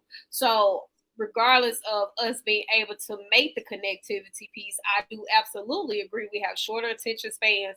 If it doesn't attract our interest immediately, if it's not microwavable, we do not care. But the huge key piece in that is being an active listener. I heard you. Not only did I hear you, I received what you said, and I responded to acknowledge what you said, as well as give my thoughts behind it. We're not doing that. We're listening to respond. Right. I agree with that, which I have my utmost feelings about. That has to do with a lot of the distractions. When you have, back in my day, we weren't allowed to watch television. It was Saturday morning cartoons only. We weren't allowed to have phones. We weren't allowed to have friends over after a certain time. It was family meetings. So we got to know each other very well because we had to sit and talk. And what you said, active listening, is hearing them, my father used to make us repeat what they said to make sure we understood it the way it came out of their mouths. We had to repeat it back the way we thought we heard it. And we had to make sure that the proper communication was getting it out of my mind into your mind and making sure we both understand the same thing. A lot of people don't do that anymore. They're like, yeah, I heard what you said. Yeah, I got it. And they're half listening because they're distracted by something else. to actually sit down and look me in the eye and have a conversation and get to know me, my thoughts and my feelings about my different perspectives on world views and life and everything. That doesn't happen anymore. And I think that it's a shortage of attention span, and people don't care enough to take the time to put everything down and just talk and listen and respond to what that person said. When is the last time I sat down and played like a game of Monopoly? Yesterday. For real? The weekend. Yo, but I'm saying, like, I'm sure that doesn't happen often, yo. I remember like sitting at a table, because a good game of Monopoly, you gonna be there for like 3 or 4 hours. Y'all gonna be sitting until somebody land on Boardwalk or Park Place with them hotels. And then, you know what I'm saying? Like, I'm thinking about it. Even me, myself, I'm guilty. I'm looking at my Monopoly right now. For real. What, the board? Oh, the game. The game, yeah, like, yo, stuff like that doesn't happen. Sitting in one spot. You know But what I we mean? came up like that though. We came up with the Uno, with the, the board games and the checkers and the Connect Fours. Like, we came up with stuff like that. The card games, different card games, dice games. Like, we came up with stuff like that. The newer generation are okay being secluded, not having inclusive conversations. They're okay. They are totally okay like that. Because where they're getting their interaction? When they playing that game and they still got the guy in their ear, like, hey, he's behind you. That's interaction and conversation, and that's what's natural to them. That's not natural to us. We was used to, sliding somebody a note in the hallway or putting it in their locker or, finding a way. Yes, the puzzle. Yes. Finding a way to communicate whatever we had to say, whether it was in a snarky way, a comedic way, the note way, we were going to find a way. But nowadays, people are the newer generation is so far away from that when we talk about connection, it's harder to get that connection. And so now I do see what Eric is saying, that's just not natural nowadays, where it was natural for us to find some way. We gonna find a way. Yo, tell the girl in science class that I'm gonna be waiting for it. Like, we found a way. But nowadays they're content with not having that type of communication, and I think that's what's hindering us. That's breaking apart, communities and different groups and diverse groups. I agree. But as parents, I think we can require our children to have conversations. Just last night, my son, he loves his phone. I don't know what he's playing. I think it's Fortnite or I don't know. But I'm like, give me the phone. We're going to play a game. And he's like, oh, Mom, I don't want to give you my phone. I was like, give me the phone. We're going to play a game. And he was like, okay. So he gave me the phone. I was like, you have to answer 5 questions in a row correctly before I give you your phone back. And he was like, oh, okay. I was like, you have to win your phone back. So we sat there. I was making up questions, looking up questions. And he was like, oh, this is fun. By the time he got his phone back, he didn't even want it back. And he still wanted to play and interact because they're missing that component. I mean, the public space in the public sphere has always been a space of sharing thoughts, ideas, right? Where people kind of like either protest or they're kind of commencing in some capacity. We've come a long way from the 15th century, painting of Raphael's, School of Athens, where it was just a space of capturing people who are sharing theory, philosophy, math, art, design, just people congregating in the same space, right? And sharing ideas and people kind of bouncing stuff off each other and really create something in unison, right? Being in proximity to each other and talking about and sharing ideas. But now we do that, but it's like everybody's spread out. We're not in the same space, and it doesn't have the same kind of magic and the same kind of effect that being in the same public sphere does, right? And I think that the way that we communicate in public spaces or how we gather is so different, because we need to kind of gather and celebrate around things that don't really progress society at times, that doesn't really progress the way of thinking in the way that we interact with one another. I think it's just a form of distraction, right? We use it now for more of entertainment rather than knowledge based. And when you do that, you're able to kind of absorb and listen effectively and learn something and take something away. And then you go and share that same thing. And that's just how people just become that much more astute, that just more intelligent, right? Because they're constantly getting something in knowledge, right? But today we reward people through entertainment. Like TikTok is here in the States is completely different than how they do TikTok over there in China, right? The way they reward, right, is like, okay, you solved this math problem, you entered this science fair and all these things. But here it's just like somebody falling down the steps with a helmet on, and then everybody laughs. Hey, hey, hey, hey, hey. But that's not really anything progressive in terms of our society.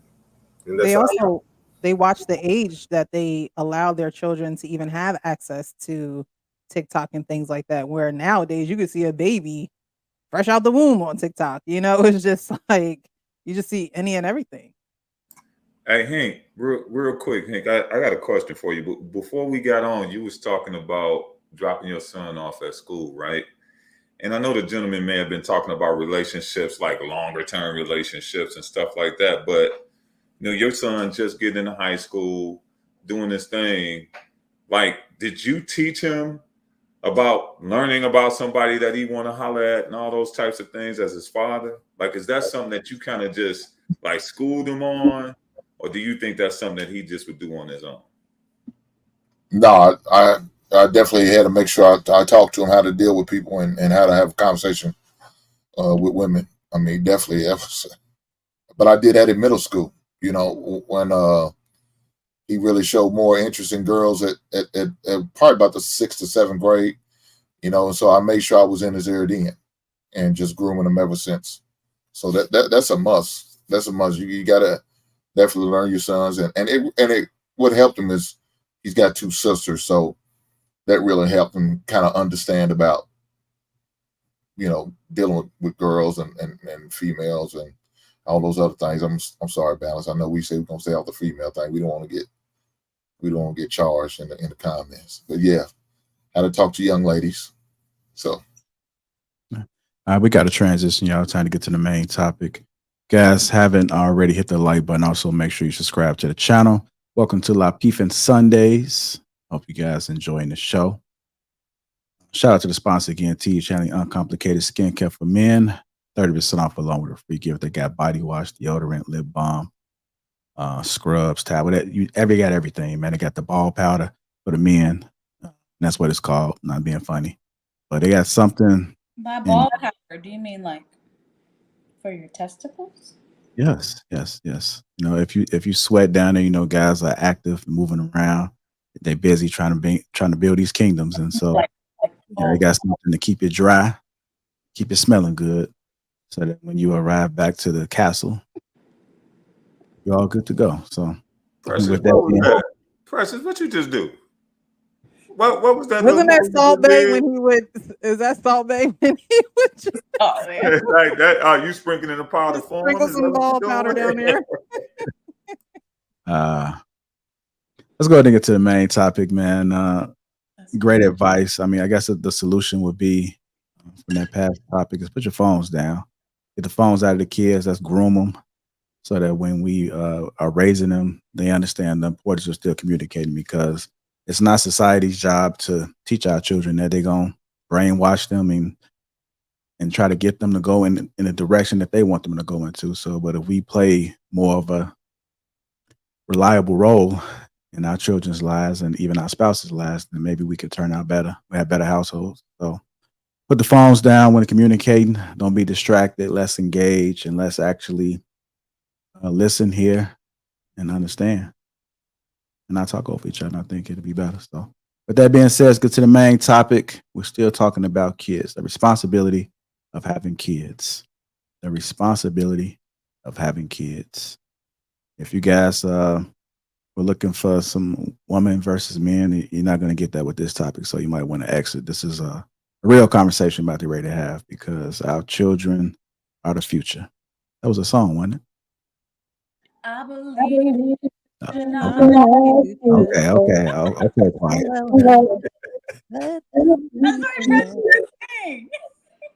Come on, we gotta get some Whitney up in here.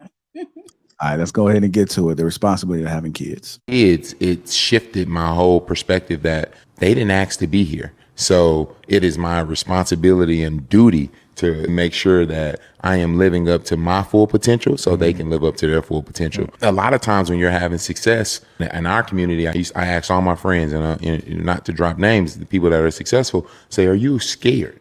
Are you scared about life is doing well for you and you're like, this is going too good, something bad has to happen? And I'm like, that condition I have to break, because I don't want that condition for my kids. I don't want that condition for my friends. If I can do a little bit more for them so they don't have to worry about the same things, I don't want my kids to feel like they got to come from the hood to be valued. We want to see Black excellence at its highest level, and we should be talking about that. And so I want to be the example of that, man, for my kids.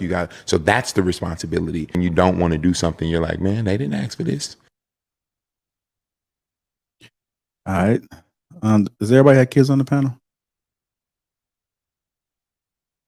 No. Why y'all shaking y'all head like that, man? Y'all making it seem like we're the ones that's tainted with the kids. No, not yet. One day. I think kids are a blessing. All right. I think I'm gonna go ahead and go with let me go to one of the parents on the panel. Until you decide. I believe the children. Go ahead, Kelly. Go ahead. Since you singing, go ahead. I'm just gonna sing until you pick somebody. The responsibility of having kids. Go ahead. Is that the title? Is that a question? I just played a video.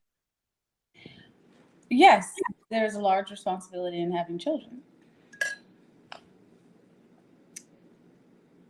We're gonna come back to you, Kelly.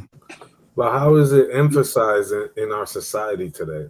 I think that's the greater question, is how we understand like there's a great responsibility with having children, right? You know what I'm saying? You have to be present, you have to be there to nurture, teach, and etc. In operate in some full capacity, right? It's not a part-time gig. It's really a full-time gig. And someone who is not a parent, I understand through the lenses of other people's experience, I could say that much. How? Now, the responsibility, sometimes I've seen some people kind of like push off that responsibility because we tend to kind of create a lot of safety nets for everything. We have a safety net for everything in our society that tends to allow people to delegate their responsibilities. Delegate the responsibility to spend quality time with their children. Delegate the responsibility of nurturing their children, educating, and actually being there. Dropping off a check does not call you a parent. You know what I'm saying? You just dropping off Jordans and $100 does not make you a parent by that standard. And I think that a lot of people could agree with that same sentiment.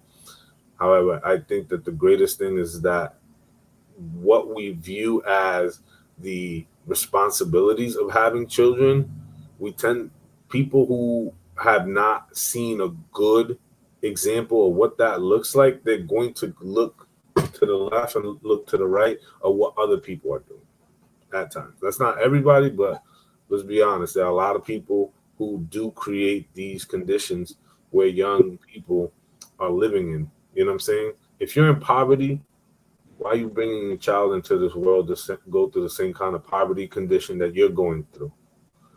You know? So, all jokes aside, raising a child is a huge responsibility. Before my son was born into this earth, I read 4 parenting books, and I accessed my parents' knowledge because they were very active parents in our lives. And I asked questions because I wanted to make sure I didn't screw it up. Because I know a lot of parents, they do this thing where we're like, well, I did my best. I'll give my best try, versus like educating yourself on what you could possibly do to put them in the best situation possible. So my father, he always told me, you have to think of your child as like an empty computer.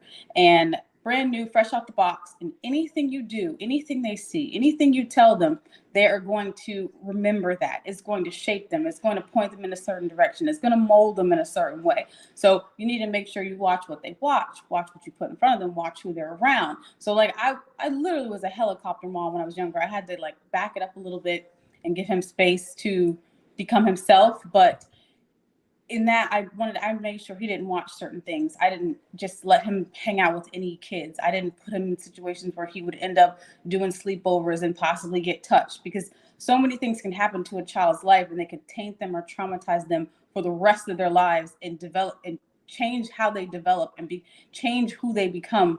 And I personally believe as a parent, everything that you know, you should make sure you get that information to your child so they can be set up for a better future than you had. They should, before they turn 18, you should give them everything that you have so they're better set up than their peers before they leave your home, because they don't have to listen to you once they're 18.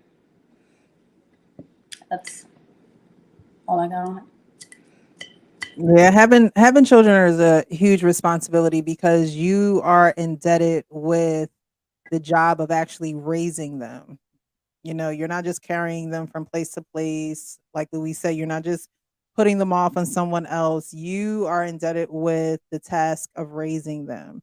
And a lot of times, you know, kids raise their parents sometimes, you know, and it needs to be the other way around. The parents need to raise their kids, but, you know, sometimes parents need to humble themselves too, because you know, you could be taking something out on your children, whereas you need to kind of be looking deeper within inside yourself to say, hey, have I truly worked this out, or am I taking this out on my child, you know, creating a trauma within inside of them too. So we as parents have to be careful how, you know, we speak life into the children, how we, like I said, raise them, because everything is targeted to kids because their minds are just so malleable. They're sponges. So everything is going to be advertised to get the attention and the mindset of a child. They know they can't break us. We're going to do whatever we want to do. But if they can get the mind of a child, whether it be entertainment, whether it be TV, whether it be the gaming industry, whether it be the entertainment industry, every single, I mean, even the food industry, right? They put the sugar cereals eye level to kids. You go in the supermarket, you're going to see all the sugar cereals eye level to children. We know it's not good for them, but they're going to be reaching that. The consumers know that. Pathmark, Shopbreak, Kroger, they all know that. So that's where they're going to put it, at that level, so they can see it. So we have to understand that a lot of things are going to be thrown at the kids because they can't think for themselves. And as an adult, as a parent, you have to take that job seriously. You have to take it seriously. I think I probably was raised a little bit like Kelly. You know, there was blocks on our TV. There was, you can't get on the internet. You know, you needed a code, you needed a password. You can't just watch anything in here. You can't just wear anything in here. You can't go outside the house just looking any old type of way, because you're representing and you are respecting a family, a name.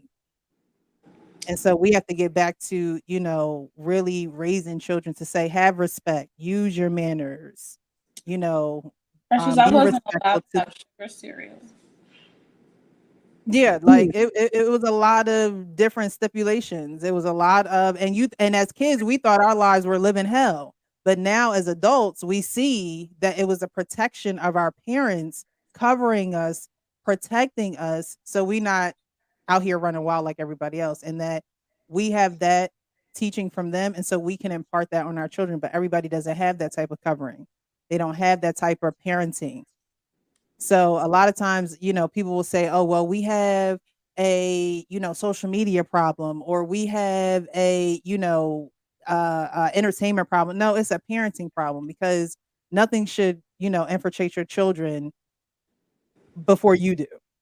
You know, they shouldn't have that idea in their minds before you're there talking to them. Like Hank said, hey, look, in middle school, I was talking to my son. So the world is not going to give it to him. I'm going to give it to him. So when he's facing the world, he knows what to do. That's facts. I interpreted, and let me just go ahead and say I ain't got no babies, but I interpreted the video basically saying. He needed to set the precedent for what his children see. That's how I interpreted it. Basically, everything that he is cultivating right now was a means of showing them, hey, I'm human. I do make mistakes, but you didn't ask to be here. So I'm not going to make you have to deal with the burdens of what I cultivated. That's essentially what I heard. And I feel like nowadays people are taking the necessary steps in order to be better parents, but I feel like too much of something can also be bad. The same way where you can whoop a child too much, it's the same way, and they, experience things from it. The same way you can gentle parent them too much, and they're not getting the well-rounded cultivating of what it means to integrate themselves into society. I feel like a lot of the people today, they don't parent the child in front of them, they parent their inner child. And I think that that's the biggest issue that we have. A lot of people are trying to give their children everything that they had and trying to do so much better that they're not actually focusing on the individual in front of them. We see children as accessories. We don't see them as people until it's time for them to talk back or them to make decisions and not be near us. And I think that that's more so the biggest issue that we have. But I do see a lot of people trying to actively be better parents than the parent that they have, at the same time, basically trying to erase everything that their parents taught them. So with that in question, I would say, if you feel like you turned out great, why are you trying to do everything to erase what your parents gave you and implement something entirely different into your children? I don't think you should. If you feel like you turned out great, you should be inquiring from your parents and incorporating what they did. But most people are not. I think we had a topic. It wasn't this specific question. Kelly, you were here the last time. It was a similar topic to this, where it was like the importance of a man and woman, raising kids up together, because one of the elements of it is, when you have children, you have to put yourself in a position where you can. We were talking about, the question was something about family meetings, and you were talking about how you used to have family meetings. And long story short, when you have kids, you have to put yourself in a position to have the time to spend with them and to check in with them. And because right now, with the average household, nobody's raising their own kids. You know what I mean? You probably get to spend maybe 8 hours a week with your kids. The remainder of the 24 hours per day, somebody else has your kids, whether it's the internet, whether it's school, whether it's the babysitter, and whatever their ideals are, or whatever they're into. That's all the stuff that's influencing your child, especially if you don't have the time. You're working 2 jobs. It's all these different barriers that are being put in place where it's like everybody else is raising your child. And I look at a situation like, I never wanted to have kids in a situation where, because I'm infallible, depending on what I'm going through in my life. I didn't want that to ever affect my child. If I was angry, or if me and the child's mother were in a certain circumstances, I didn't want to go through that. I wanted it to be a situation where, she could, where things were in place where the kid could be the priority. If she needed to stay home, if she wanted to be a stay-at-home mom, she can do so. Not to say that, if she doesn't want to work, she can, but we don't need to. If somebody wanted to take, okay, you work, it's my time to be here. I work, it's your time to be here. Where we had that flexibility, because children, you need to have a strong hand on raising them, or next thing you know, they're going to be 18 with all these different ideals and you don't even know them. It's like a stranger, so we need to put things in place to where, that's why I think it's selfish. Like a lot of times in relationships, people are only thinking about their own happiness. You know what I'm saying? They're not really thinking about their kids at all. He did this, she did that. oh, I can't stand this, I can't stand that. Meanwhile, the kid is sitting there being raised by everybody else except them. And like I said, they're downloading everything that's going on at mommy's house, at daddy's house, or what daddy's doing. You know, kids see it all, they hear it all, and when they get older, they're gonna regurgitate a lot of that stuff to you while you're trying to school them or chastise them about something. Once they get to a certain age, please believe they're gonna puff their chest out and be like, oh, word, mommy, well, what about that time you was on the phone with so and so and you like, whoop, you know, doing something you ain't had no business doing? Or daddy, what about that time when I saw you here? You know, they're gonna check you at some point. So you just gotta make sure you putting out, or you're positioning yourself where you can actually spend some time with your kids. And don't put your fear, because a lot of times we'll fear things. Oh, you know, I don't want to spend this money on this property investment because there's all these scammers out here. Like, you have to let your child touch the stove, yo. They have to find out, like, for themselves, and learn how to deal with it. You know, a lot of us will put our fear on their kids and put limits on them. Don't limit them. Ask them or prepare questions on, how are you going to achieve this? How are you going to get this done? But I think as parents, not one yet, but we need to make sure that when we're bringing kids into the world, when we're dealing with kids, we're putting ourselves in a position that we can actually spend time with them and we can raise them. Not these schools, not babysitter, not shorty down the street. You as the parent.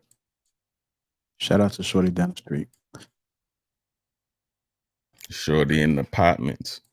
Who haven't spoken on this yet? I'll say something because Jay, I want to follow up after you because that was so well said.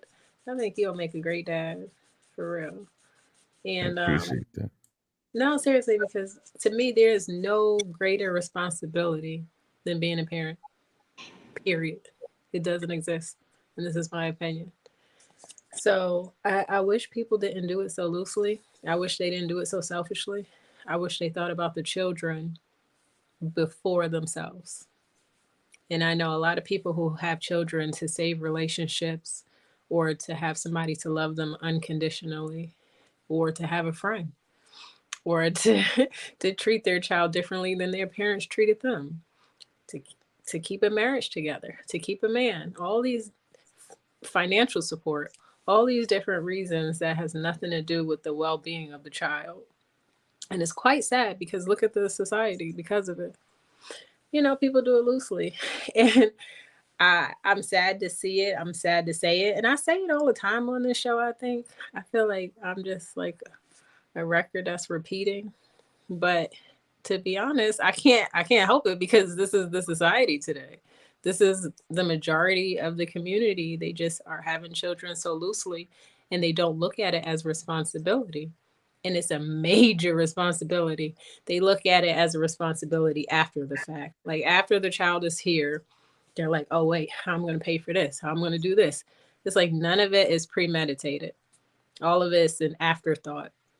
And the child suffers. Life-altering responsibility. It really is. It really is. And that's the reason why I don't believe in rushing. So I never thought that I was going to rush into it because I want to give my children the best possible life. And that means that you have to prepare for it. So I've been in preparation mode for a very long time. And that so I could give my children the best possible outcome that I can. So that's how I feel about it.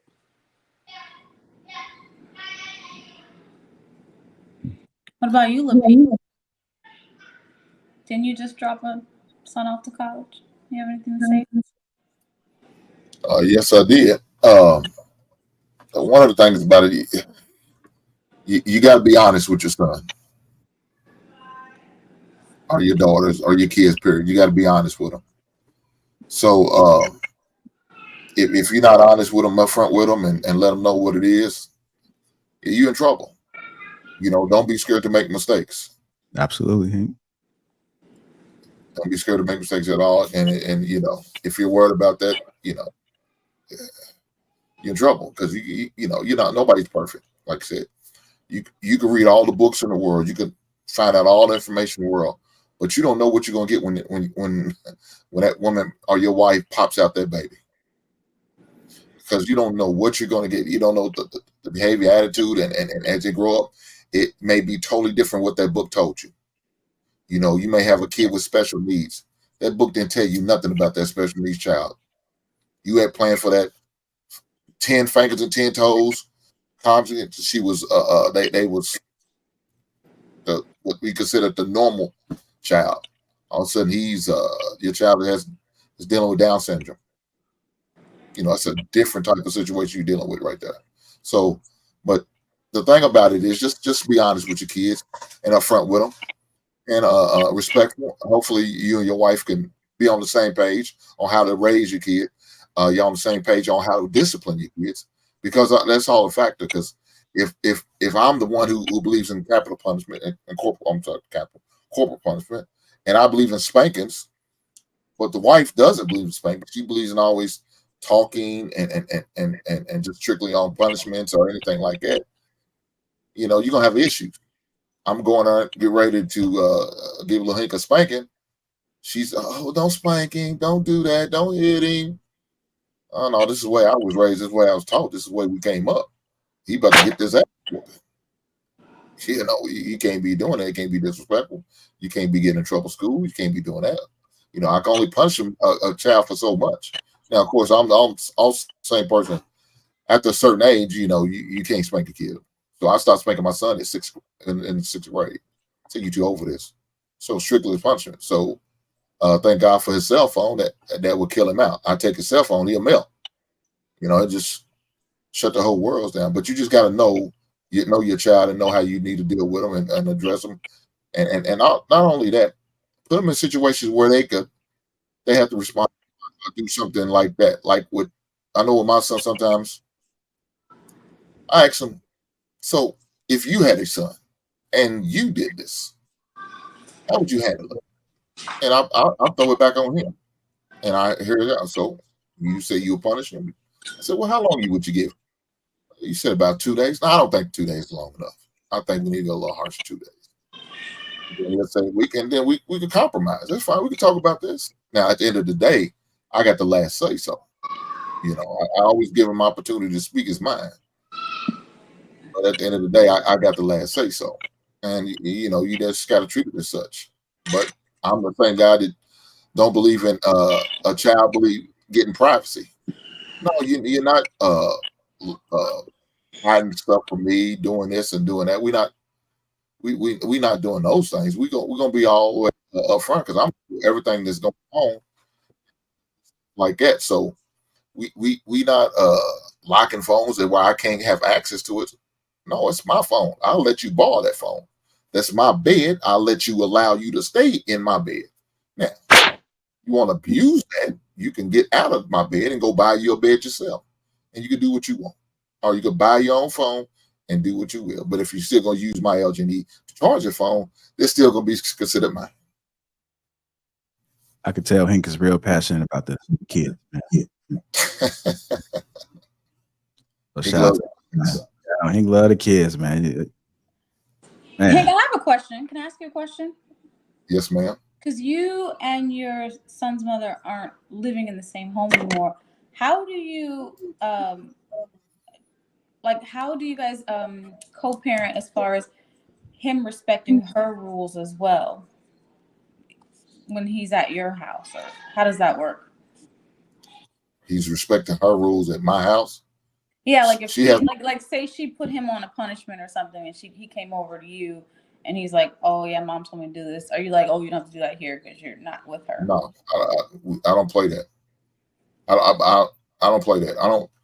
Don't undercut me. If I told you and I let you know he did this, so he needs to be on punishment for this amount of time, then he needs to be on punishment this amount of time. You know, now if need be, he can stay over to the duration of his punishment. That's fine. He can stay with you until the duration of his punishment. That's fine. And I'll see him the next week. If that's what we got to do. But what we're not going to do is undercut me. That was one of the things I had to have a conversation my ex-wife about. I would correct my kids, and you would come in there and do it in front. No. How about let me do what I need to do? We could go in the bedroom, we could talk about it, and then we go from there. But no, we don't. I don't believe in the undercut shit. So now, if he's on punishment there, he's on punishment here. It doesn't change just because the location changes. The punishment still stays the same. Okay. That's good. I agree with that. Do you have anything to add, JR? Yeah. Responsibility of having kids. Speaking personally, I think it is important. I don't think, and I can speak from a man's perspective. As men, I don't think we understand and know how much of importance we play, a role we play with our children. Sometimes I know we're always working. We're always trying to provide. We're always trying to live a life that we never had when we were younger. But when you have children, that's when the sacrifice comes in. That even everything that I've been doing, it's been kind of difficult for me to really. I don't think sometimes you don't even realize that you're not spending time with your children. You're thinking everything is perfectly fine. You're thinking that when they sit in the living room on their phone or like the routine, because when the kids come home, it's only a certain amount of time that you have to spend with them. And then the rest of the time is on the weekend. And that's granted if you have a standard 9 to 5. But if you guys are operating on different schedules and you thinking just because you're in the house with your kids, that's not spending time with them. And I've been guilty of that. And I had years and years of trying to get the father award when I may have not deserved it myself. Just because I was present within the house doesn't mean that I was spending the quality time that I need. And it, thanks to Kelly, because Kelly did point it out, they grew up a little bit differently than I've grown up. So she had to sit down and tell me, like, spending time with your kids is not in front of the computer.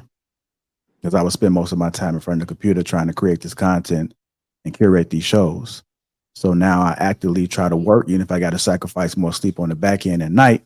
Now I'm working at night so that I can have the opportunity of when I get my kids, when I'm seeing them, I'm going to spend time with them, that is quality time. So just be conscious and mindful that even though you think you know it all and you got all experience in the world, just because you got an 18-year-old that went away to college, you could have been doing it all wrong the whole entire time. So just listen and use more logic behind it. If it makes sense, then you got to drop the pride and drop the egos and actually say, hey, I didn't get it right. And people are not in your household. So even though they're giving you the credit, that don't necessarily mean that you was doing it right.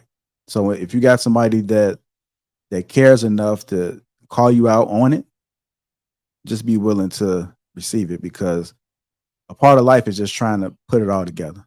There's something that we can take from each other, even though we're not experts in our fields. And sometimes the people go to school and be doctors and they still sorry ass doctors. Excuse my language, but they are. Like if you go to different doctors about the same situation, they're gonna all tell you something different 9 times out of 10. So you got to be willing to listen, and that's what we kind of discussed during this broadcast is listening, no matter who it may be. I mean, even a bum on the street can give you some game. So let's make sure that we be better as human beings. And under that umbrella, it comes people, parents, like role models, teachers, whatever you living right now, just be the best that you can be. And be willing to learn, because you can always do better. You can never know too much. You can never get too much game. So shout out to Kelly. Shout out to Kelly. I'm just saying, because sometimes it takes, it's hard to tell someone you love something that you're seeing, and you don't want to hurt their feelings, or you don't want them to feel like they're not doing the right thing. But when you can receive information like that and work it to the betterment of your relationship with your kids, and then your relationship get like it, that's a sign that, you know what I mean, you're listening to each other and you're really taking heed to what you're seeing, and not just going through the motions. So shout out to Kelly, and shout out to JR for being receptive. Yeah, because sometimes you're right. Sometimes you can say something and the person's like, no, don't tell me how to raise my kids. But he's very open to receiving information. Like I would call him a student of life. He's like, oh, that's a gem. I'll go ahead and apply that. Like, that's one thing I do love about him. Well, another thing is, Precious, if you're not willing to tell me something wrong or something is an issue, I got a question if you love me or not, for real. I don't feel like you do. If you're not willing to share, regardless of what my response going to be, as long as you tell me this, I can accept it. Now, I may get mad at the moment because my pride might get in the way. But then later on, I'll be like, God damn, she's right. Shit, she's right. I got to give up. And then I got to go and bend the knee and apologize. Maybe you was right. I didn't want to accept it right then and there. I wasn't in a space to accept it, but you was right. And I should have listened at the moment, and I apologize.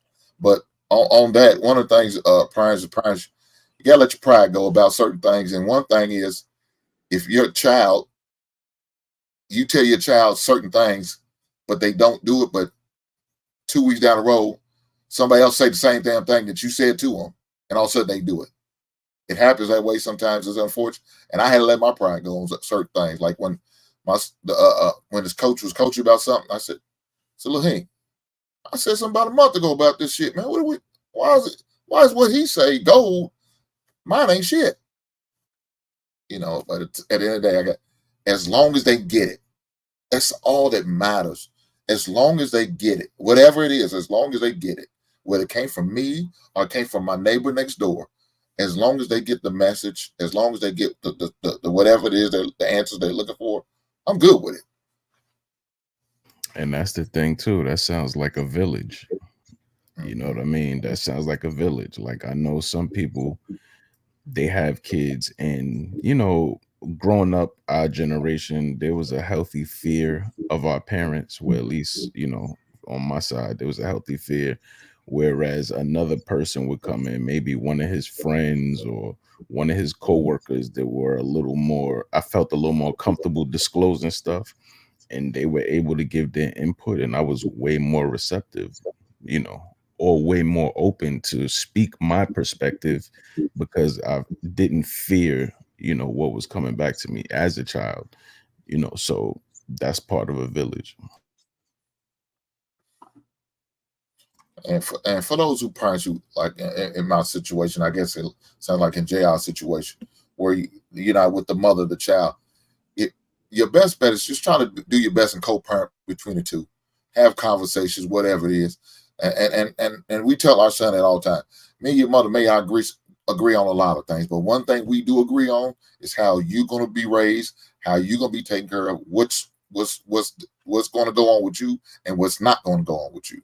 So definitely make sure y'all have some type of understanding and conversation with the other parent. All right. Well, I know I kept the panel a little bit longer than anticipated, but we do have tea downstairs. So if you guys want to hang out and continue the conversation, you can. But tea will be downstairs in the left foyer. Great show, you guys. Hopefully we had some solutions during this show. Might not be able to change everybody at one time, but maybe we might be able to help one person at a time. So if we help one person out, we did our job. So we're going to take it. We're going to take that credit, y'all. Sure, somebody got help. With that being said, you guys enjoy the rest of your evening. Thank you for joining the panel today. Shout out to the chat, the greatest chat in the world. All my green gang, I see you guys. Dedicated to my children's future. Blaxicon, Jordan Landry. Hit that green link at the top if you want to become part of the green team. And again, shout out to the sponsor, T Chanley. Catch us next Sunday. What's tomorrow? Monday? So Tuesday, King Talk. Tuesday's King Talk. Monday, I'll be doing some live recordings. So catch you guys next time. And we are out. Right? See you guys. Thanks for having me, JR.